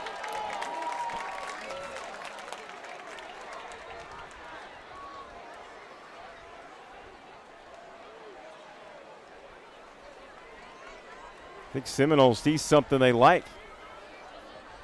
And they're trying to take advantage. Here's a little mishap. And that's going to be picked out in the air. Got it. Wow. Oh, my goodness. Wow. Disaster strikes for the first turnover, and it's Seminole. Oh. Whoa. Big play, big momentum stopper for Lake Mary. Wow, did not see that coming. I think it was more of the quarterback-center exchange. Yeah. I don't think it was anything else, not a bad handoff or anything like that. No. But we just talked about penalties and turnovers. Right now, Seminole's winning the penalty battle, but now Lake Mary's winning the turnover battle, and turnovers usually lead to points with an explosive offense like Lake Mary. Yeah, that's a very good point. That was a terrible time to have a mishap like that, especially as you were putting together a drive after stopping Lake Mary on the last possession. So now your defense has to forget about it, dig your heels in, and try to do it again. And if you're Lake Mary, obviously you want to take advantage of this situation, having been stopped with the ball in your hands last time. 2 receivers each way. Oh, my goodness. What a ball. Oh! Barely overthrows his intended target. That's Arshbarger. Great Beautiful play call. ball, just a little too much on it. And again, yes, Balin, great play call. Wow, that was, man, he hits that in stride. We don't know if he scores or not because the safety had a great angle, but, I mean, again, he's just too hot coming off the hand, but he's seeing the field really well. Yeah. Again, we talked about how they were going to disguise their defense. He's identifying, he's pointing out safeties, he's identifying Mike calls every play. You're looking, again, at a future NFL quarterback, in my opinion, in Noah Grubbs. Here we go, 2 receivers each way again. Oh, Has my Thomas goodness. out of the backfield. Slips up momentarily, hit and knocked down at the 40. It looked like it had a big chance to be a big play. I don't know if the lineman tripped or whatnot, kind of forced Isaiah to cut back to the middle of the field, but what a great play call in that situation, but it just didn't turn out the way Lake Mary wanted to. Great job, Seminole, for recovering, because when he made that pass, I saw nothing but green grass. That's exactly right. It looked big at first. Third and 5. Yeah, you hear the Lake Mary student section getting loud across the way. I think I'm most impressed tonight with the student sections for each of these teams, and I would expect nothing less in a rivalry like this, but it adds so much to this atmosphere. Trips to the near side now for Grubbs. See what he does here. Throws, has a man. Oh, turning into it was Henshaw, and it falls incomplete. Good coverage downfield by the secondary.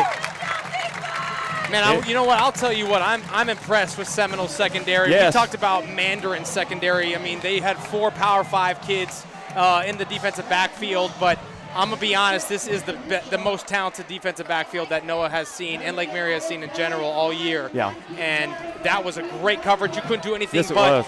but do that in that situation, and it was a great play. That was number 11, Corey Smith, on that play defensively. Another name out of that secondary. Oh, there's another penalty. Yep. That was 4th and 5. That probably gives Lake Mary the first down. That is huge for Lake Mary because all the momentum was with Seminole. It'll give him the first down by what looks to be inches. Yeah, literally because inches. Actually, it was 3rd and 4, so that is the deciding fact. Or 4th and 4. I'm sorry. So first down, Wow. Lake Mary. That is that's a gut wrencher right there because you had it all stacked against Lake Mary. Yeah. Now it's even, right? So we talked about now it's even with the penalties, and then now Lake Mary's the +1 on turnovers. So again, that's what it's going to come down to in a game like this. Let's go, defense! Come on, defense! 3 receivers again, closest to us. As Grubbs will have Thomas in the backfield. Grubbs looking, fires across the middle, a dart to Cook. Gets across the 25, still on his feet, ran out of bounds at about the 20, maybe the 17. Great play call. They had the linebacker going to the trip side, and then Logan Cook slipped underneath him. He had the angle, he had the momentum, and just make the easy throw, and it's pitch and catch right there for a nice 15 to 20-yard gain. Beautiful play call, and you said earlier, the game plan was going to be defend Grubbs and the offensive coordinator.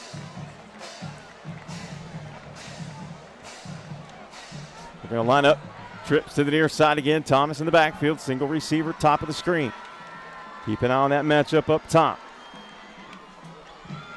We're going to go handoff. Thomas hit and stopped. Still trying to fight, but the whistles blow. No gain on the play. That'll bring up 2nd and 10. Now 5:15 to play here in the third. Well, I'm just impressed right now, both sides. I mean, I've covered a lot of high school games, Bobby. This is definitely one of the best games I've ever covered. It really is. Both ways. It's a heck of a game. It's everything that we anticipated and more. Similar formation. Thomas lines up to the right of Grubbs this time. He fires near side to the end zone. Oh, my goodness. That was a dart by Noah Grubbs. Touchdown, Lake Mary. Oh, my goodness. Again, what are we talking about? Lake Mary's type of team that's going to make you pay off turnovers, not necessarily penalties, turnovers. First turnover of the night results in 6 for Lake Mary, and another touchdown throw by Noah Grubbs. He's now at 40 on the year. unbelievable. Great. I mean, it was good defensive coverage. Just the timing of that football and the delivery and the velocity that comes out of his hand. I mean, that's elite. Yeah, that throw was exactly what you would expect to see out of an NFL prospect. Great catch, great route. That gives Lake Mary the lead, and that was an absolute laser. And I hate to sound biased, guys, but if you know football and you're watching this broadcast, you know Noah Grubbs is in a completely different category than most quarterbacks that you've probably seen, coach or not coach, on the field. He is. He's elite. There's no doubt about it. Not to mention, Bobby, he's only 16. He's only 16, ladies and gentlemen. He is what I call a baby. Not on the football field. Quick interesting stat on this, Bobby, as we have a little break here. Yeah. Quick interesting stat. The first day I trained him 2 years ago, he threw one pass, and I looked at his dad. I said, today he's quitting baseball. He's focusing solely on his craft at quarterback. I asked him what his passion was. He said quarterback, and now he's at the top of the chain. Yeah. So he's a standard. Brady's a standard. Yeah. You know, Michael Clayton's a standard. I would even say Carson's a standard. Yes, absolutely. You know, you're just seeing a lot of elite quarterback play in Central Florida, which we haven't seen in a long time. And it's so refreshing to see. And it's a testament to all the trainers out there, not just myself. I'm just a small piece of a big puzzle. But there's so many good, talented trainers and coaches that are developing these quarterbacks in the Central Florida area, and they're just putting on shows. Matter of fact, I'm standing next to one right now. If you don't know him, he's a quarterback trainer at Seminole. Just seems like a really awesome guy, and you don't really see quality quarterback coaches at local powerhouse high schools. So Seminole's got a couple good ones on staff, and again, I'm blessed to do a broadcast next to him. 4:47 to play here in the third as this kick fielded short. Bringing it right at us is number 13, Rosado, and he's going to bring it all the way out across the 40 to the 41. And that's going to set up Seminole with great field position to start this drive in another situation where they're going to have to answer the bell again. Bobby, Seminole, that's great coaching. I think he's one of the return men, and they put him where they do the pooch kicks. So, you don't want to kick to him deep. We'll just put him up short and give him actually less field to work with his explosiveness. So I don't know how smart that is. They might want to kick it back to the end zone like they've been doing all season, because that kid right there with the talent that he has and the speed he has could break one, and it could actually turn against you. So I would start kicking it deep if I was Lake Mary. Just my opinion. Absolutely. We've certainly got a good one. 1st and 10, Seminole here in our Orlando Health Cure All-Star Game of the Week. The perennial power. Here's the handoff to Grant going right. He's got speed, bounces to the outside. Finally upended near midfield. He's another kid that can break it off at any time, but we want to thank Orlando Health, our title sponsor for the Cure All-Star Game of the Week. Also want to thank the Orlando Sports Foundation and their mission of bringing teams together to find a cure for cancer. We're certainly proud to be a part of that mission. And also the Facts Now, a division of Tobacco-Free Florida, dedicated to exposing big tobacco's lies and giving facts about tobacco and vaping. Here is a play coming to the near side at the hash marks. It's going to go for about a yard. That was good on Lake Mary's part, squeezing it to the outside, making him cut inside only for maybe a yard gain. Now making a third and about 2.5 to 3. Would look to be a pretty big play. So forcing someone inside where all the traffic is moving towards, that was a great job by Lake Mary, just squeezing it outside, not trying to make the play, but just forcing him inside. So 3rd and 3, this is a big third down, Bobby. Let's see what they do here. It's huge. Handoff up the middle to Grant, 1st down and more. It's down inside the 45. Great run. The trenches are responding. Again, Seminole, they're just such a quality football team and obviously well coached. I mean, look at how many coaches are on the sideline here and even in the booth and up top. I mean, they're just so well coached, and they never strike. They never get fearful of a strike adversity.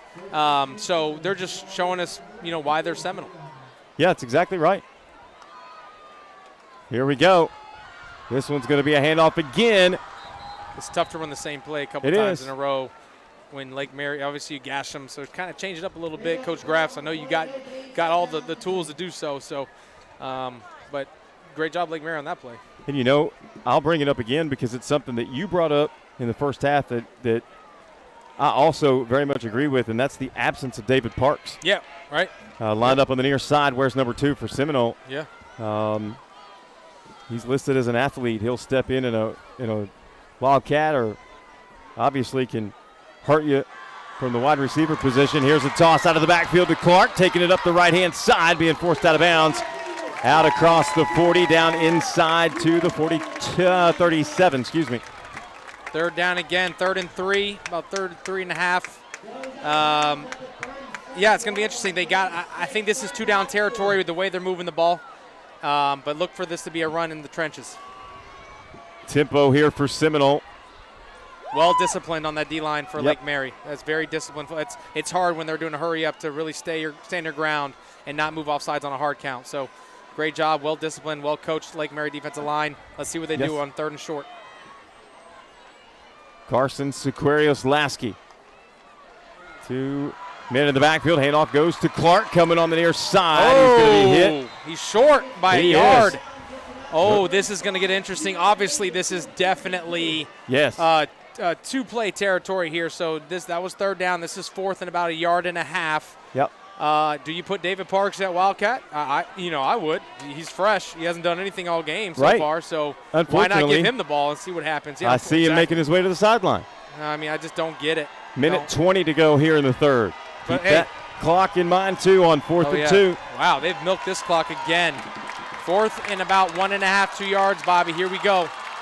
2 receivers, top of your screen, 2 men in the backfield. Clark comes in motion to the near side, handoff. Nope, fake. They got him! Lasky no way! Up and Another mistake by Seminole. Again, why don't you put David Parks at quarterback? I don't understand this. Again, people are going to think I'm biased because I do train David. Shout out to him. He's a 4-star punter.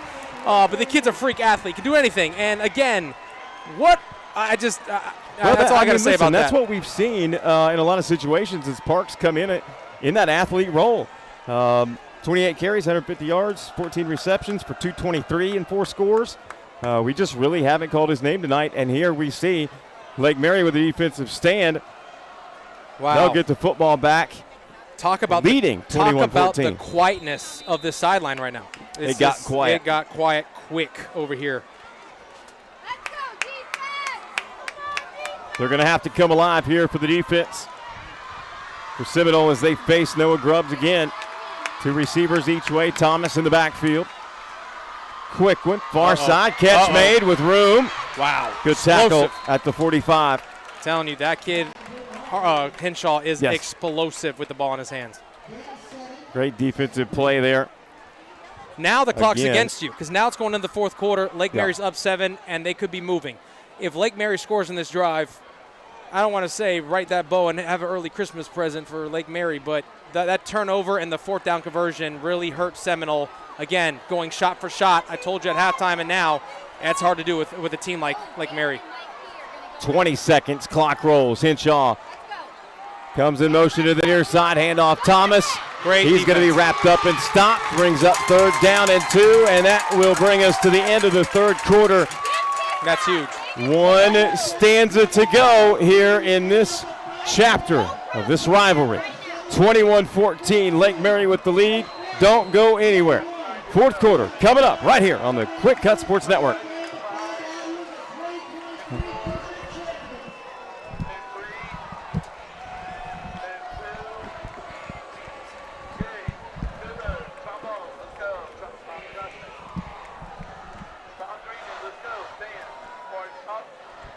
Hey, Carrie, you're clear. Vamos. This is incredible. Carrie Bello looks 100% as she passes through the leading edge rehab center. Our surgeons aren't the only ones honing their skills today. 7 floors dedicated exclusively to orthopedics and spine, and she can't be stopped on any of them. Just the goalie to beat. But wait. Orlando Health Jewett Orthopedic Institute. Choose well.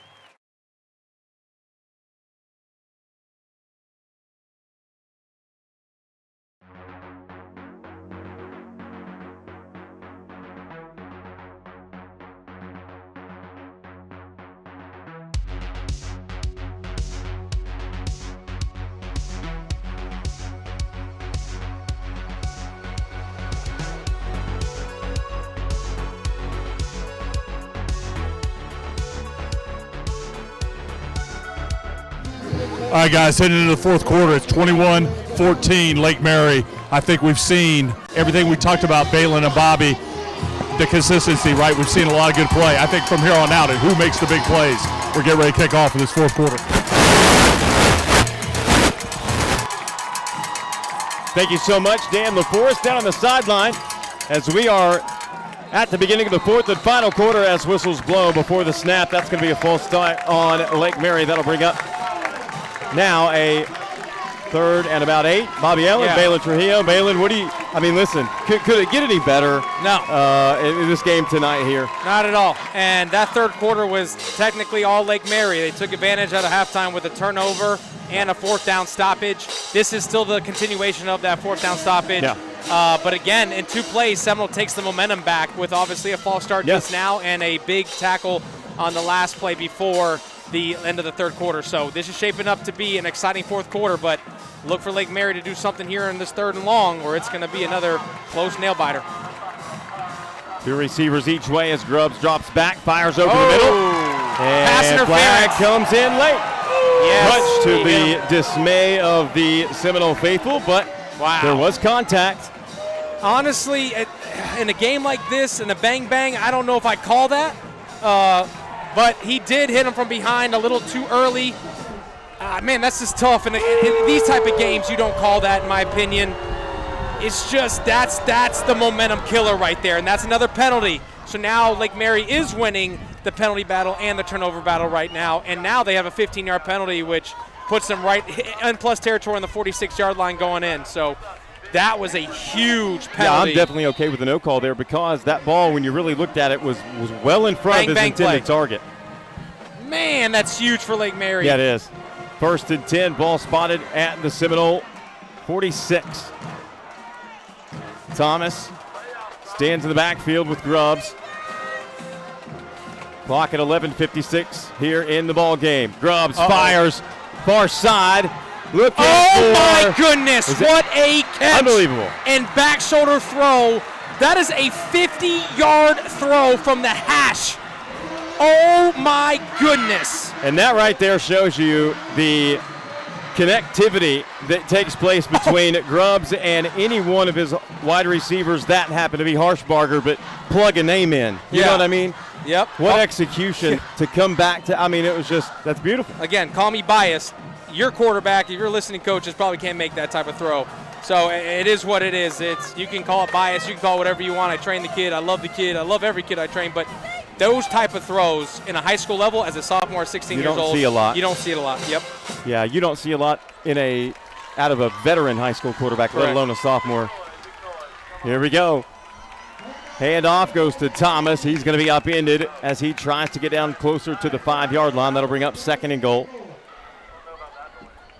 And with 11:28, clock rolls, fourth quarter, Lake Mary threatening to extend what is now a 1-score lead at 21-14.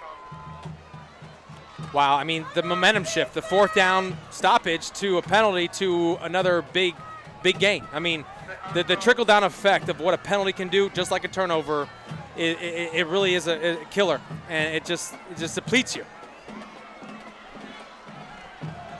You can't go down 2 scores against this Lake Mary team. You can't.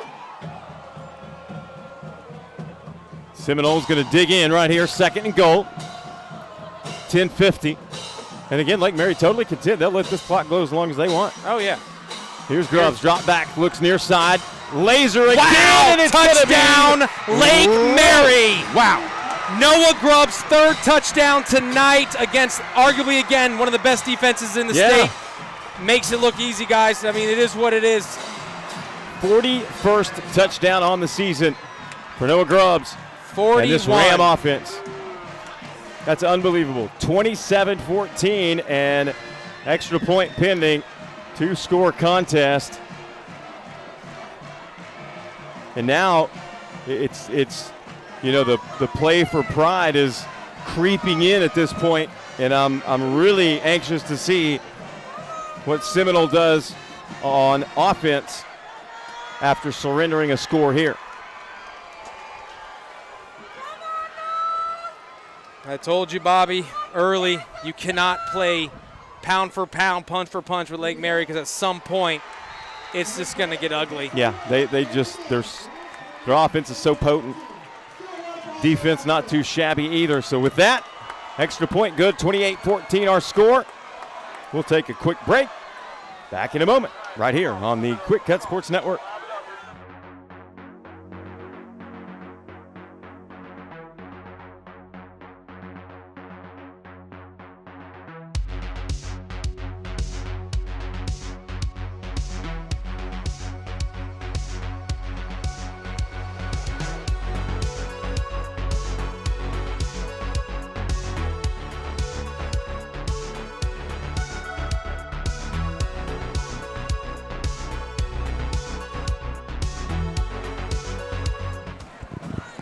Yeah, welcome back in to the Quick Cut Sports Network. Alongside Baylor Trujillo on BA, Bobby Allen. Also want to give a shout out to Mark Nusser, our production guru. He's with us every week, does a fantastic job bringing you all the camera angles, all the shots and the audio. We can't do our job without him. And here is a little pooch kick right up the middle as Lake Mary tries to just go for the jugular there and get that football back. Thankfully for Seminole, they were able to land on it, and they'll have an opportunity to slice into this 2-score lead.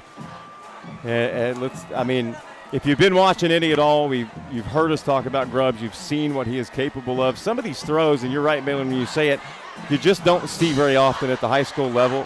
The windows that he's able to put it in, and the fact that he's only a sophomore is just that much more incredible. But don't give up on Carson Sequarius-Lasky right here, folks. He is a senior leader. He is committed to Penn.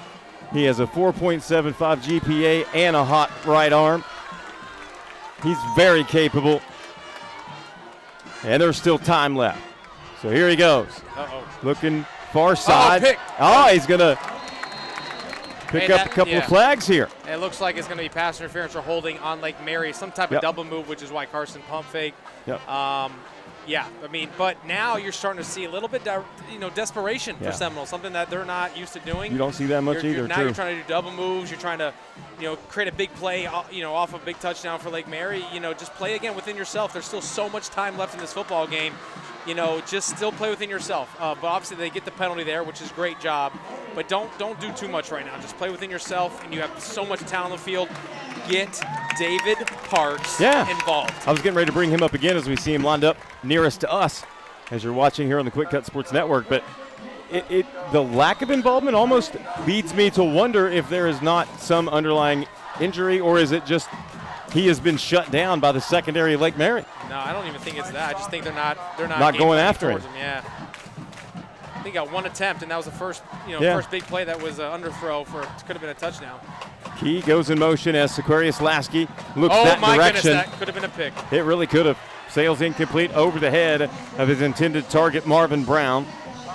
Don't do too much, Carson. Just play. You are such an elite talent. Play within yourself. Don't rush your throws. Still go through your progressions. You aren't even getting really rushed that much. You have time. Stay composed in the pocket. Deliver the ball. Make it easy. Treat it like 7-on-7. Throw to your guys. Make them make plays. Yeah, let them make those plays for you. 10:32 to play in the ball game.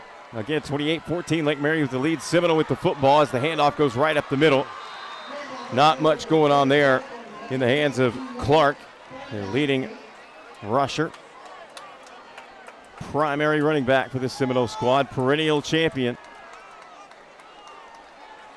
I mean, the way that the attitude is right now, watching Seminole, a little bit of a body language difference, isn't it? This is a district championship game. What are we doing here? Like, come on. There's so much time left. So much time. There really is. 10 minutes in a football game is a lot of time. 3rd and 8. Big play on both sides of the football as Sequarius-Lasky looks, fires. Had two open players. Rosado was probably the most open of the two. Sequarius-Lasky ends up going more in the direction of Brown at the top of the screen. But I thought he had Rosado wide open. No way they're punting this football. Oh, boy.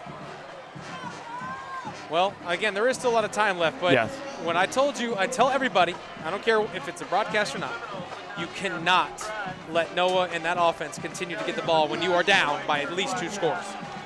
Logan Cook will drop back for Lake Mary. He'll stand just inside the 15. Hey, David Parks is about to touch the ball. He is punting. Oh, and they're going for a fake. Oh, no! It's tipped. Oh, geez. But you're still not setting up David Parks for success by doing that. That is not. That is not favorable for him. You're asking him to do an incredible play.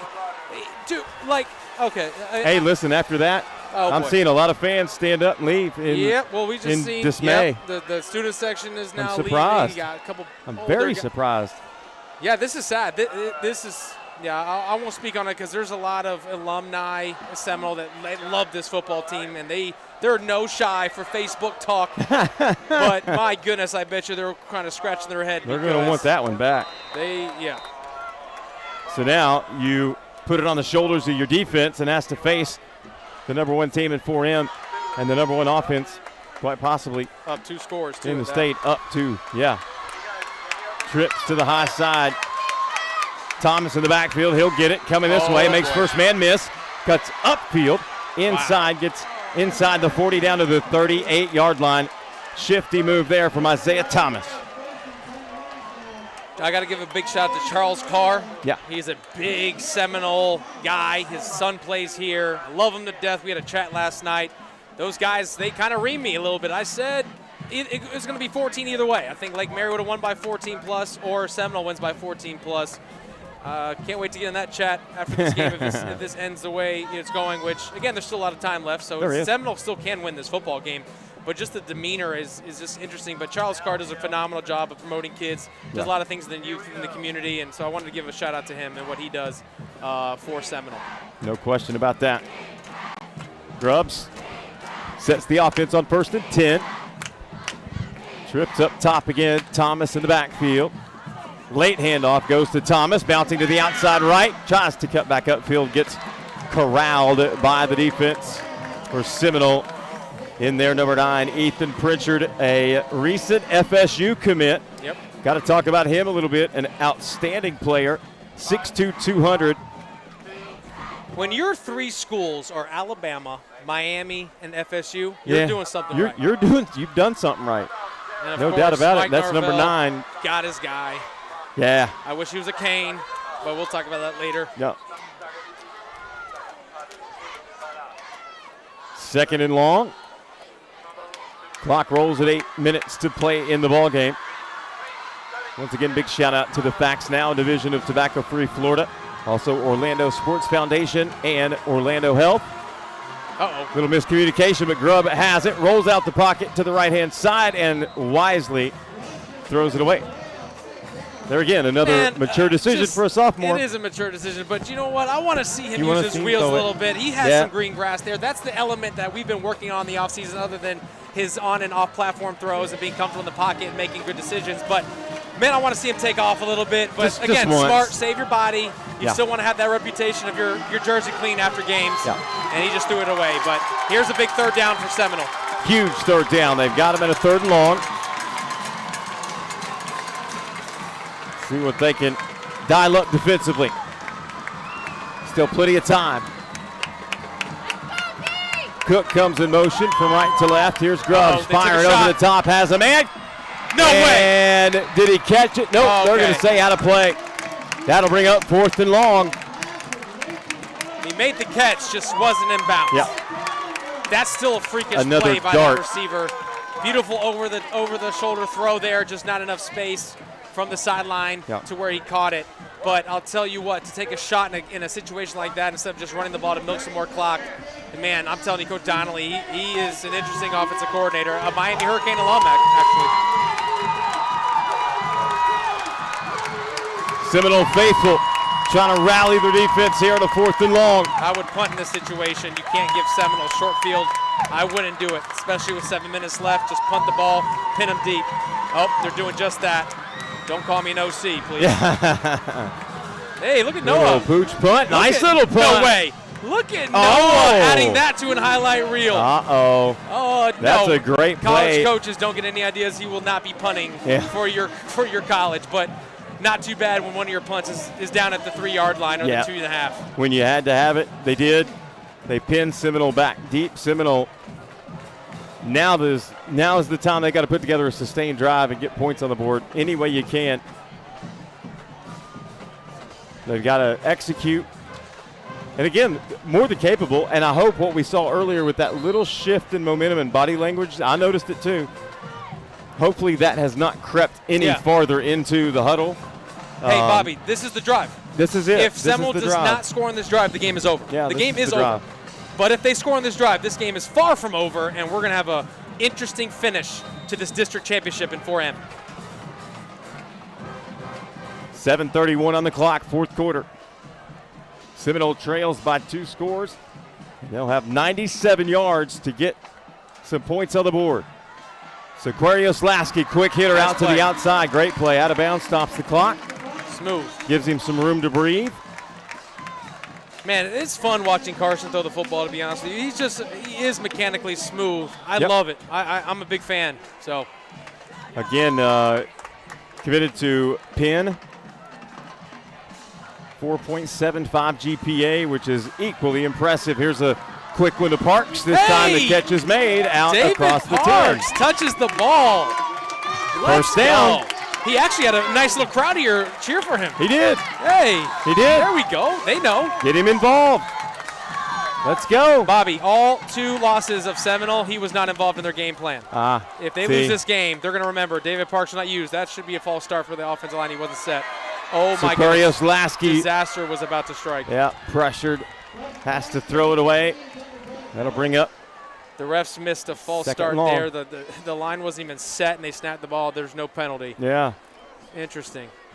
Yeah, Parks got quite a jump over here on that near side. He did. Nice little fan group over here for David I love it. Yes, sir. Love that kid. Hard worker. Extremely hard worker. Well, yeah, and that's, you know. He's your Tyson Hill. He is the the utility player of the year, in my opinion. Yeah. And that's kind of the role that I was anticipating seeing tonight. Yeah. It was Interesting exactly story. that. He used to be a Lake Mary Ram. Yep. People forget about that. They missed a good one here. Here's Securius Lasky. Michael Key comes in motion. I think that was Key. Maybe it wasn't. I'll check that for you. That was Key. Lasky gets away from pressure. Bounces left. Looking. Fires across the middle. Has a man. Oh, big collision, but the catch is made. First down and the chains move. Carson actually missed a touchdown throw on a post route. The DB fell, and the post was wide open, but in that exchange, he was making a move to get out of the pocket. But my goodness, that would have been 6 for Seminole. He missed it, but then he made a great play, got wide open, but great catch. He took a shot. Got a Lake Mary Rams slow to get up. Far side, he is making his way off the field on his own accord. So first down. The drive stays alive for Seminole. 6:45 to play here in the fourth quarter. 28-14. Carson showed some shiftiness on that play, too. Didn't he, though? So this time Carson will have Grant in the backfield with him. 2 receivers split each way. Clock rolls. Rosado in motion to the near side. Securius Lasky looking. Fires underneath. In and out of the hands of Parks. Heard some folks in front of us wanting him to look downfield here to Key. Man, I'm impressed with Lake Mary's discipline to stay sound when they're redirecting their routes because of pressure. That's good I coach. saw them out of the corner of my eye moving as a unit as that play broke down, and that is impressive. That was impressive. Now, you just kind of saw a collective cloud of white jerseys. Yeah, now obviously if they complete that to David Parks, he probably has a big gain because there was nobody around him. But, man, I'm impressed right now with Lake Mary's defense, which was probably their weakest point of this football team, which would be weird to say because they're only giving up an average of 13 points a game. Sure. So you look at that statistically, you're like, wow, they're actually a solid defense. But then you look at the strength of schedule with those teams, and you're like, okay, we get it.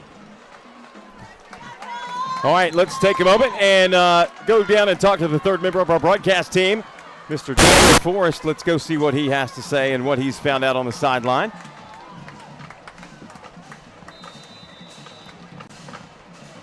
Looks like we might be having a little technical difficulty with the mic. As we see second down and 10, 6:26 on the clock. We'll get back to Dan here in just a moment. Fakes the handoff, has a man, catch made. Grant, upended as he gets out toward the 40.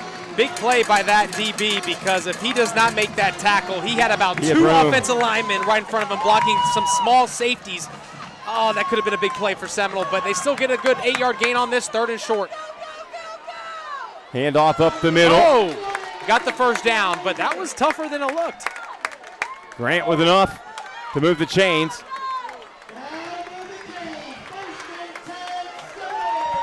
Halfway through this quarter now, 6 minutes and counting. Seminoles in the up-tempoed offense right now. Let's see. Fakes the handoff, fires top of the screen, catch made by Brown.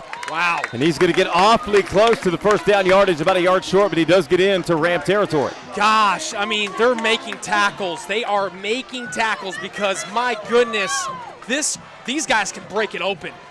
So fundamentally sound football leads to, solid tackling, but if they break any of these, it's house call. 3 receivers on the near side as the handoff goes to Clark right up the middle. Moving the chains again. Yep, he's going to have enough. This is a nice drive. Again, they started at 7:51, and it's still only a little under over 2 minutes of clock, but they started at the 3-yard line. Now they're all the way in plus territory at the 47-yard line. This is a really solid drive by Seminole on first down and 10. They had to have it, down 2 scores. Sequarius Lasky looking, fires, downfield, has a man, touchdown! Made, touchdown, David Seminole! Parks. David Parks! What a play! That is a 48-yard touchdown pass from Carson Sequarius Lasky to David Parks, and all of a sudden, it's a 1-score game. My goodness. There is life in this football team. Now, even though the stats will show it's a 47-yard touchdown, Carson threw it from the opposite 45-yard line. That is a dime, 55 yards in the air. David Parks with the look after touchdown. Here's a fake. They're going to go for 2. Round the edge, left side. No indication yet. Is he in? Yes, he is. Wow. Uh-oh, Balin.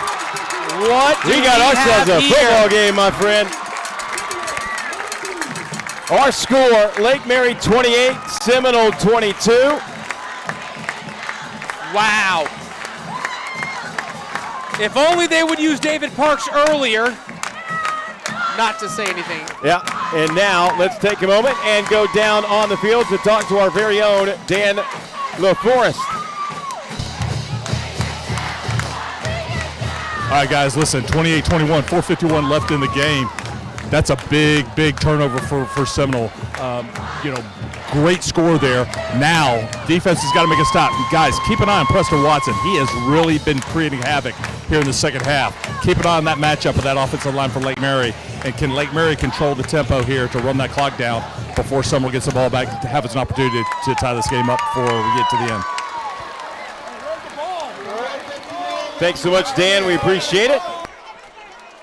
4:51 to play in the ball game. I wonder if those people that tried to leave are coming back. Well, hopefully they're. If not, they're listening to us. Hopefully. That's true. Good point. Good point. 6-point game. I wonder how many. 2 timeouts for Seminole. They've got 2 left. Lake Mary is going to send Emerald Grant back deep. Senior. They're going to bring Henshaw up to about the 40. There's no way, if I'm Seminole, I'm kicking an onside kick here. Why would you do that? There's no way. They're not. They're bringing Cook up along with Harshbarger to anywhere between the 25 and the 40. We'll see what head coach Carl Calhoun dials up here. District championship and a rivalry on the line. Man, I guarantee you there's about 5 or 6 4M teams looking at this game right now because a lot is riding if Lake Mary wins or loses this game, depending on seeding. Like a Palmetto, like a Western, like a Columbus, like a Seminole. It all depends on this win and loss. Obviously, really strength of schedule points matter too, and Lake Mary's comfortable with that, but my goodness, this would shake things up if there's an upset here. Allen set to send this one away for Seminole. They are going to shorten the kick, and great hands. Why you do that. I don't understand the logic of giving Lake Mary the ball on the 50-yard line. That doesn't make sense to me. This game, honestly, there's so much talent on here, it's going to come down to coaching. And right now, I just don't understand the logic behind that. Flag came in on the onside kick. I'm pretty sure that was a false start on the run for the onside kick. Yeah. So there might be added another 5 to this, which give the ball on the 45-yard line. Wow. Again, dude, you're talking about an offense who's the number 1 offense in the entire state of Florida. Yeah. Why would you give them the ball on the 50 or plus 50? It doesn't make sense. So something happened here. Something else happened. What happened here? A They're re-kick. going to re-kick. Now listen, Maybe there was too many people on the field for Lake Mary. all right, now if you're Coach Calhoun, No, you don't. you don't do it again, do you? This is your opportunity to rewrite your wrong. Kick the ball deep. No way you kick it short here. No way. If you do, you're setting yourself up for disaster. Certainly capable of So wait, allowing your defense there to. was a. So I guess no, there was no penalty, right? I don't know. This is kind of weird. Why are they kicking Oh, the yeah, ball? they're gonna Okay, move there it we up to go. the That 45. There we shows go. that there's a penalty. Yeah, there we go. Because I'm thinking, why would you kick from the same spot? That doesn't make sense to me. All right, so Even in this situation, you're 5 yards up. I still don't kick it onside here. Yeah. You got to kick it deep. Giving Lake Mary's offense at the 50, it makes no sense to me in a game where you have plenty of time left. Allen tees it up again. This last time they went right up the hash far side. See what he does here, and he is There going we to go. indeed kick it deep into the There we corner, go. but it Good job. takes a bounce into the end zone. Good coaching there. It is, and you're right. That's a safe Yeah. bet. Allen's got a great leg. Yeah, of course. I mean, I just Pin don't him. understand when you're down 6, which is a touchdown, not a field goal. That's right. Why would you, kick a short field? You got to kick it deep. You have all the momentum right now. You went 97 yards in less than 3 minutes. Just kick it deep. Let the defense play a great, finish here and let the cards fall where they may. But great job. They rewrote their wrong, and now Lake Mary has the ball on the 20 instead of the 50. And you better believe that Lake Mary is going to try to score. Can the defense for Seminole stand up here and give the offense another opportunity with a 6-point game? Here is the super sophomore, Noah Grubbs. He has thrown his 39th, 40th, and 41st touchdown passes here tonight. See if he can add to it. 2 receivers each way. Thomas in the backfield. He'll get the handoff. Hits the first hole, stood up before he can get to the second level, gain of 1.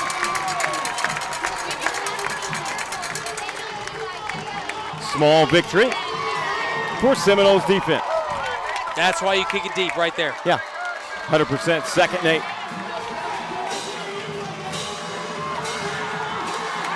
Grubbs looks to the sideline. Clock falls closer to 4 minutes. Every change of possession or play, you get 35 to 40 seconds off the clock. You best believe Lake Mary will use every second because this team has all the momentum.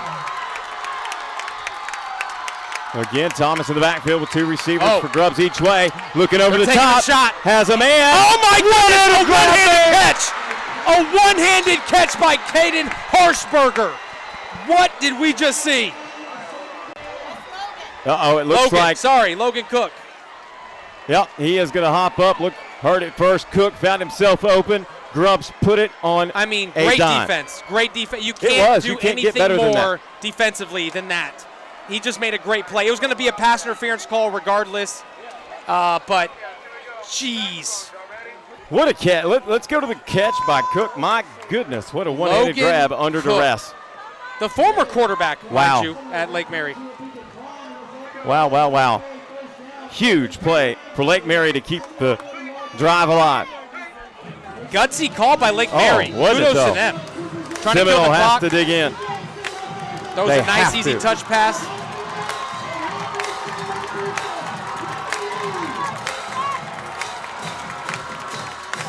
Two receivers each way. Keep an eye on Henshaw. Number 6 lined up. Slot near side. Thomas in the backfield. He'll get the handoff. Tries to cut up the middle. Wow. Still on his feet. Finally upended after a gain of about 3. Wow, impressive drive right here by Lake Mary. They finally found a little bit of adversity with a lead, which is rare to say. and they're responding to the call really well here. Seminole still has both timeouts. It's second and about 7. 3 minutes and counting. I mean, Lake Mary's putting a really good drive together. Yeah. 3 minutes to play in the ball game. District championship on the line. Rivalry on the line. Pride on the line. Thomas in the backfield. Still 2 receivers each way. Henshaw near side at the hash. Wow, they are milking this clock. And off goes to Thomas. He has such a quick first step and burst. That's a close to a first down. I'm surprised. The battle of the trenches. Yes, came back to that. 3rd and 1. This is huge because another 30 seconds is going to come off the clock when they snap this ball. No timeout, Seminole. Oh my goodness, this could be the game with 1 timeout left. It'll be under 2 minutes. Wow. This is it right here. I go cover 0. I'm blitzing the house. Yeah. You got to beat me. 3rd and a yard. This is it. 1 yard. Yeah. Decides this championship game right here with 1 timeout left. Timeout, Seminole, and we'll take this opportunity. I don't know why they don't call timeouts earlier to save some time here, because now you put yourself in. This is an all or nothing play. It really is. This is all or nothing at 3rd and 1 with 2:35 on the clock. Big shout out to Orlando Health, our title sponsor for our Cure All-Star Game of the Week.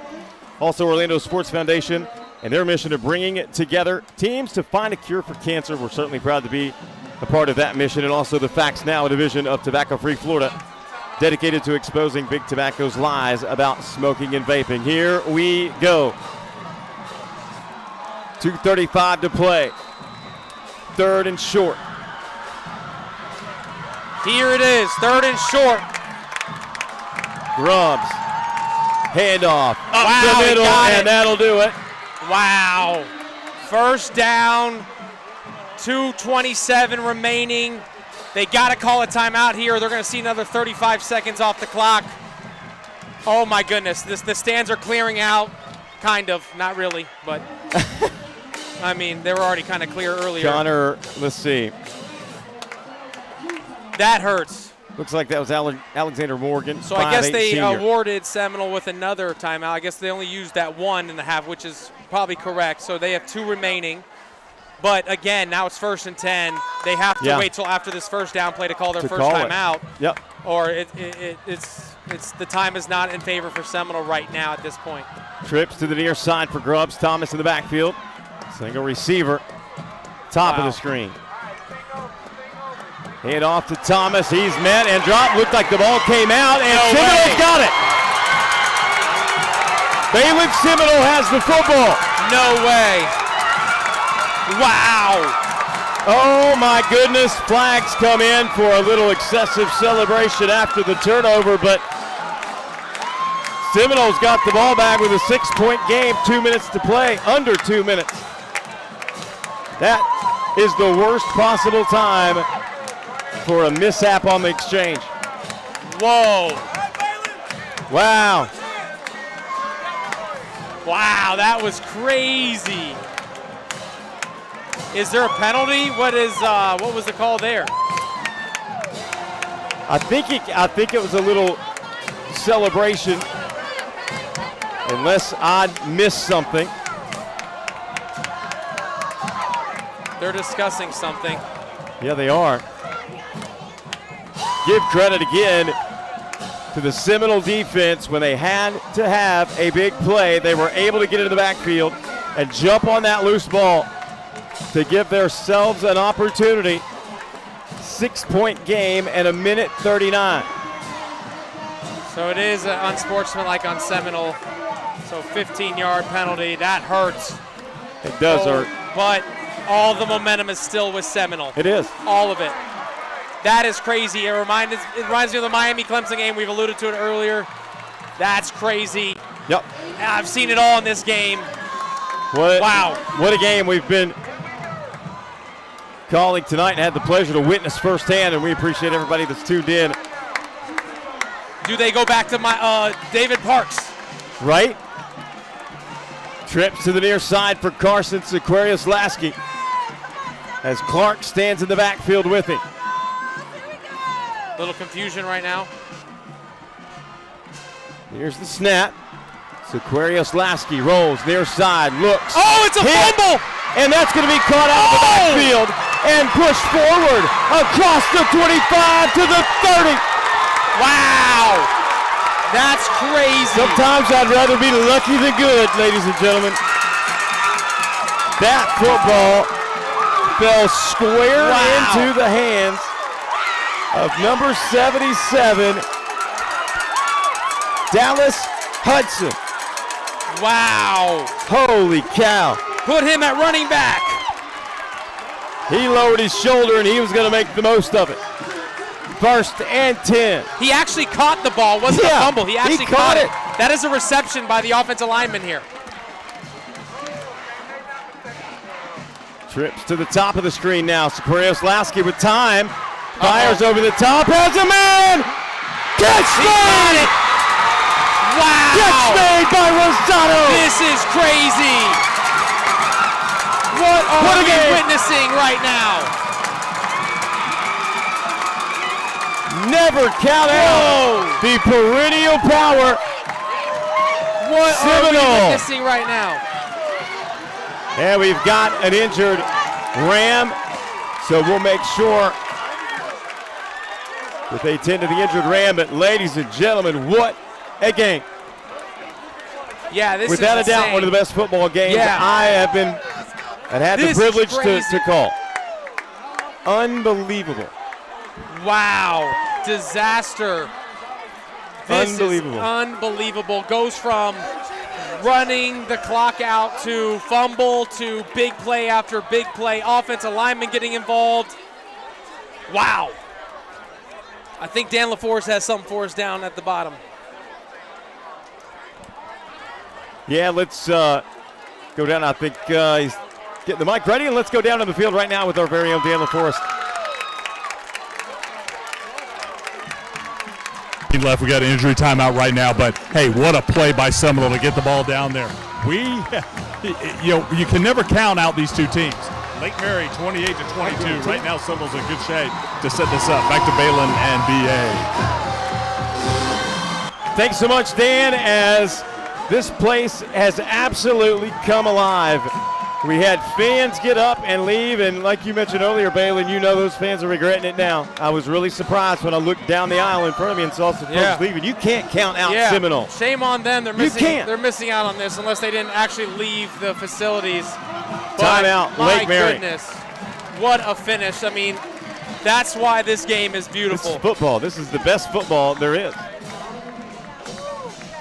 Once All again, the chips were stacked against Seminole.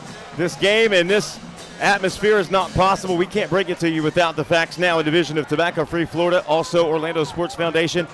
We're very proud to be a part of their mission of bringing teams together to find a cure for cancer, and also Orlando Health, our new title sponsor, as part of this Cure All-Star Game of the Week, and of course the Cure Bowl. We are coming to you live on the Cure YouTube channel. We so much appreciate their involvement with bringing you high school academics and athletics.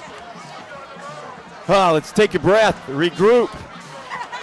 It's 1st and 10, Seminole trailing by 6 with 1:08 to play. Lake Mary came in undefeated, 9-0, number 1 team in 4M. We knew this was going to be an incredible contest, but boy, how this fourth quarter has unfolded in the last 4 or 5 minutes. It's amazing. This is incredible. 3 receivers, top of the screen. Clark in the backfield. He'll get the handoff, makes a man miss, still on his feet, spins. Wow! Touchdown! Seminole! Touchdown! Seminole! Touchdown Seminole!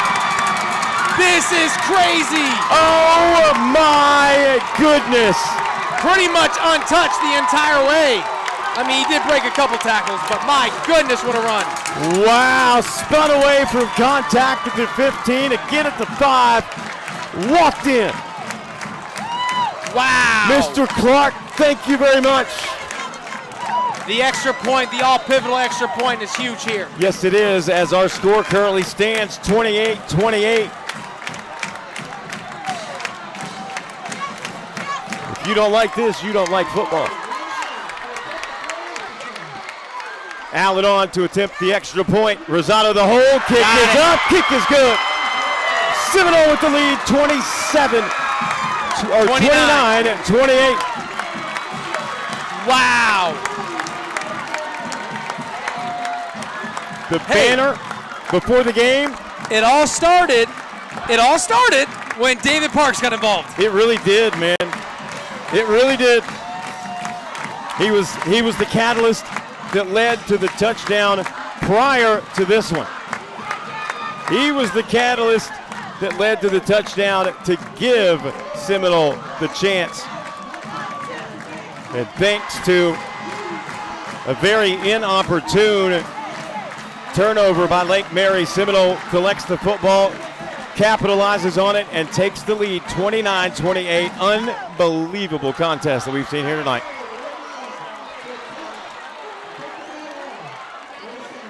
For those that left, shame on you.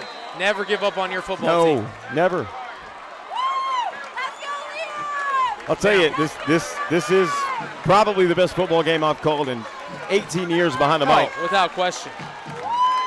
This Which is I just saw my boy Charles Carr out here. There you go. He's out here and he's showing his face. Love that guy. Here's the kick. Pooch kick. But he fielded, bringing it right at us is Harshbarger. He's going to try to get the edge, bottled up, and has to go down near the 30. Well, now you put it in the hands of the superstar quarterback, the sophomore, with 52.7 seconds, Balin. Yep, and do you play for a field goal or do you outright win? That's going to be an interesting topic here with 52 seconds left and one timeout remaining. Oh my. This is shaping up to be a game of the ages. Yeah, like it really is. And guess what, Bobby? We might get this again in a couple weeks. Unbelievable. That's insane. Unbelievable. Here we go. What do the Rams do here? 4 wide, single man in the backfield is Thomas for Grubbs. 52.5 seconds to play. Grubbs fires, nobody home, miscommunication, incomplete, 2nd and 10. Balin, that's really the first real true miscommunication that we've seen tonight between receiver and quarterback. Yeah, it's kind of tough. Again, you're in a situation where they're playing prevent, everybody's playing back. Yeah. You know, you're trying to hit holes, and that's a pretty far throw for something like that. Not to mention Lake Mary has not been in this situation at all. Right, ever. They've never found themselves. We said earlier, how would they respond to adversity being down? And it's tough being in the situation with 48 seconds left. But just like last year's game in the playoffs, Noah had some magic to beat them. Here's Grubbs. Timeout. Whistles, Seminole. timeout. So Seminole's going to call one, talk it over. We'll take a quick break, pay some bills here from Orlando Health, and come back right here. Wait, we're going to go to Dan. Got some more information for Dan.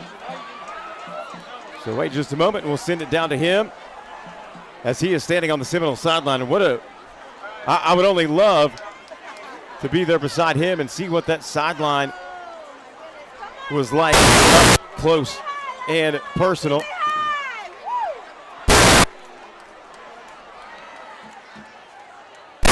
So we're getting the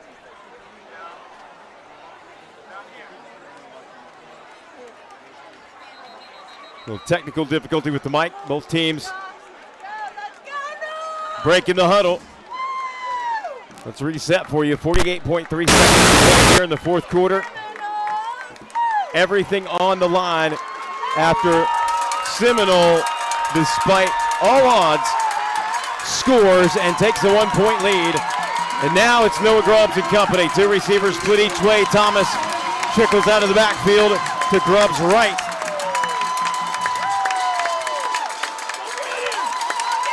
Here's the snap. Grubbs, quick one near side. Hinshaw with the grab. Pushed out of play across the 30.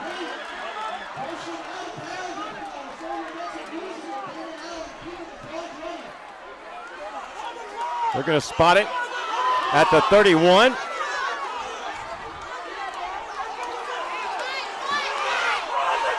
He ran out of bounds. They're saying.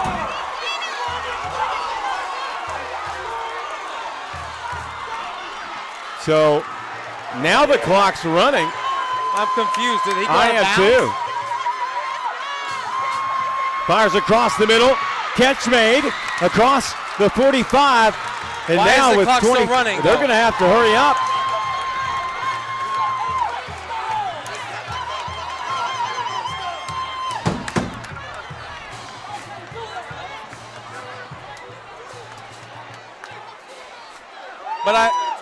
So there is some confusion on I'm the clock. I'm confused, though, because he ran out of He bounds. ran out of bounds on the catch. Why would the clock be stopped on that? Or not be stopped? Not I don't be understand. stopped. They're saying running clock, but he ran out of bounds. So what are I don't know. So now the officials are going to talk about it, and they're going to add some time on it, looks like. Yeah, I mean, there's I don't understand why people are getting upset. I thought Going to go to 35 seconds. Wow. And guess what? Guess what, man? They're literally 25 yards away from field goal range. Yeah. That's huge. First down. The time was added from 26 seconds to 35 seconds. And the officials are still talking about it at the line of scrimmage. 1 point game, 29-28. No further indication from the officials as to making a change, Baylor. Yeah, no, it's 35 seconds, and rightfully so. I don't understand why people are upset. Now the clock starts. Grubbs looking, has a man over the middle. Catch made by Cook. Has to get out of bounds and does. Stopping the clock with 23.3. That'll make it second and 2. They're about 20 yards from a comfortable field goal range. 20 yards from comfortable. So this is interesting here. Does Seminole continue to play prevent and let them run all underneath? Because that could hurt them. Yeah.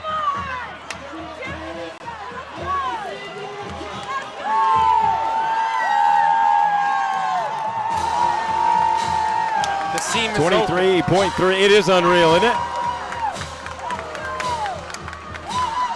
Grubbs with trips to the high side, 2 receivers near side. Grubbs looking, pressure comes. He's going to be wrapped up and get away from it. Got out of it. Able to get out of bounds. Great heads-up play there by Grubbs. Now this is your ball game because this is fourth down. 16.2 on the clock. Or third down. Okay, yeah, third down. So 3rd and 6. 3rd and 6 with 16 seconds left. They got to get about, I would say, 25 yards to be comfortable in field goal range here. 25 yards. You got to play the middle of the field. Grubbs in the shotgun, 2 receivers to the near side, 3 up top. Oh, the ball's batted down and picked up! Seminole's gonna win it! Wow! Flag comes in. That is your ball game. Seminole doesn't crazy. Ball game. Seminole has handed Lake Mary their first loss of the year and collected a district championship to boot. What a game. Without a doubt, one of the best games I've ever seen as a broadcaster at the high school level. There's still 4.3 seconds on the clock. Another flag out. So now they're looking at potential suspensions because this is Seminole's last game. The coaches are yanking a player off the field. Yeah, that was. But you know what? I'd be lying if I wouldn't be doing the same thing if I was playing. You better believe I'd at least think about it. I mean, you just beat the #1 team in your entire classification on a comeback down 14 with 7 minutes left in the game. Now, there's no way they overturn the call here. It's just a bunch of personal fouls. They probably have 30 yards in penalties right here. Yeah. Because you had one on the sideline when the coach ran on the field and another one when the player was taunting. Yep. So it's about 30 yards of penalties. It doesn't really matter. Yeah, Folks, listen. I'm speechless. I don't know whether it's hoarse from talking all night or yelling, but I'm speechless. This has been an incredible football game. David Parks was after they threw the touchdown to David Parks, they finally got him involved. And they did. That's the result, a win. You get him involved, you win. That's what I say. Wow. And listen, you're right. We may see this again in a couple of weeks. Likely to see it in a couple of weeks. Yeah, for sure. What a game this has been, with Lake Mary coming into the contest at 8-0, undefeated, sitting atop Class 4M. But all roads go through Sanford, do they not? Seminole came to play tonight and remarkably comes up with a tip ball interception to see Lake Mary faithful have to be stunned. We knew coming into this game that this was the best defense that they have faced all season. And even though Seminole took some shots, they took some punches. You're going to take punches against a kid like Noah Grubbs, who's going to be the #1 quarterback, very likely in the country in a couple of years. Yeah. He's only a sophomore. He's going to learn from this, but tip of the cap to Seminole because they flat out came to play. And they were missing a very instrumental player, by the way, in Chasen Johnson, out tonight, the UCF commit. So all we have to do now is obviously we sorted out the penalty yards. It's going to bring it all the way back inside the 30-yard line of Seminole, but they don't care because all they got to do is take a knee, and this one's in the books. So Carson Sequarius Lasky will line up in the victory formation, puts Neal to grass, and that'll do it. What a sensational football game we have just been part of. Congratulations to Seminole on an incredible comeback against all odds, Baylor. Yeah, that's it. If Lake Mary doesn't fumble the ball, who knows what happens. But guess what? That's part of the game. The turnover battle now went to the edge of Seminole, which ended up in the win. Congratulations, district champs Seminole. It still runs through Bokie. Yep. Wow, what a game. All right, so now that'll do it for us in the booth. Balin, it was an absolute pleasure to do this game with you. Yeah. I have the feeling we're going to do it again shortly. I'm BA. Sure. That's Balin Trujillo for Mark, our producer. Let's take it down on the field to our very own Dan LaForest. So take it away. All right, guys. Hey, 29-28. This is the game of the ages. I heard you guys talking about it. This was one heck of a contest. We knew that coming into this week. I don't know what to say. You know, you've got both teams played their hearts out tonight, but you got to give a lot of credit to Sanford Seminole, down 14 in the fourth quarter, and just we talked about it, right? You got to make the plays. We got Coach Calhoun coming over here in the next minute. We're going to talk to him, the winning head coach from Sanford Seminole, and hopefully we'll get a couple of the players to come on here. But Balin, BA, this was exactly what we thought. District of Death contest, right? They win the district. We talked about this district all year long with Seminole and Lake Mary and Apopka and Lake Brantley Evans. It is one of the toughest districts in the state of Florida. Again, waiting for Coach Calhoun to come over. But I tell you, the amount of tension this game got, Fox 35 did two-part series. You had TV stations all over. But, I talked about Preston Watson. There in the second half, in the fourth quarter, you saw him really start to get a lot of pressure on Noah Grubbs. And you can't say enough about a bunch of these kids. But we're going to go back to you guys for a couple minutes, and then when Coach Calhoun comes over, we'll come over to get those interviews.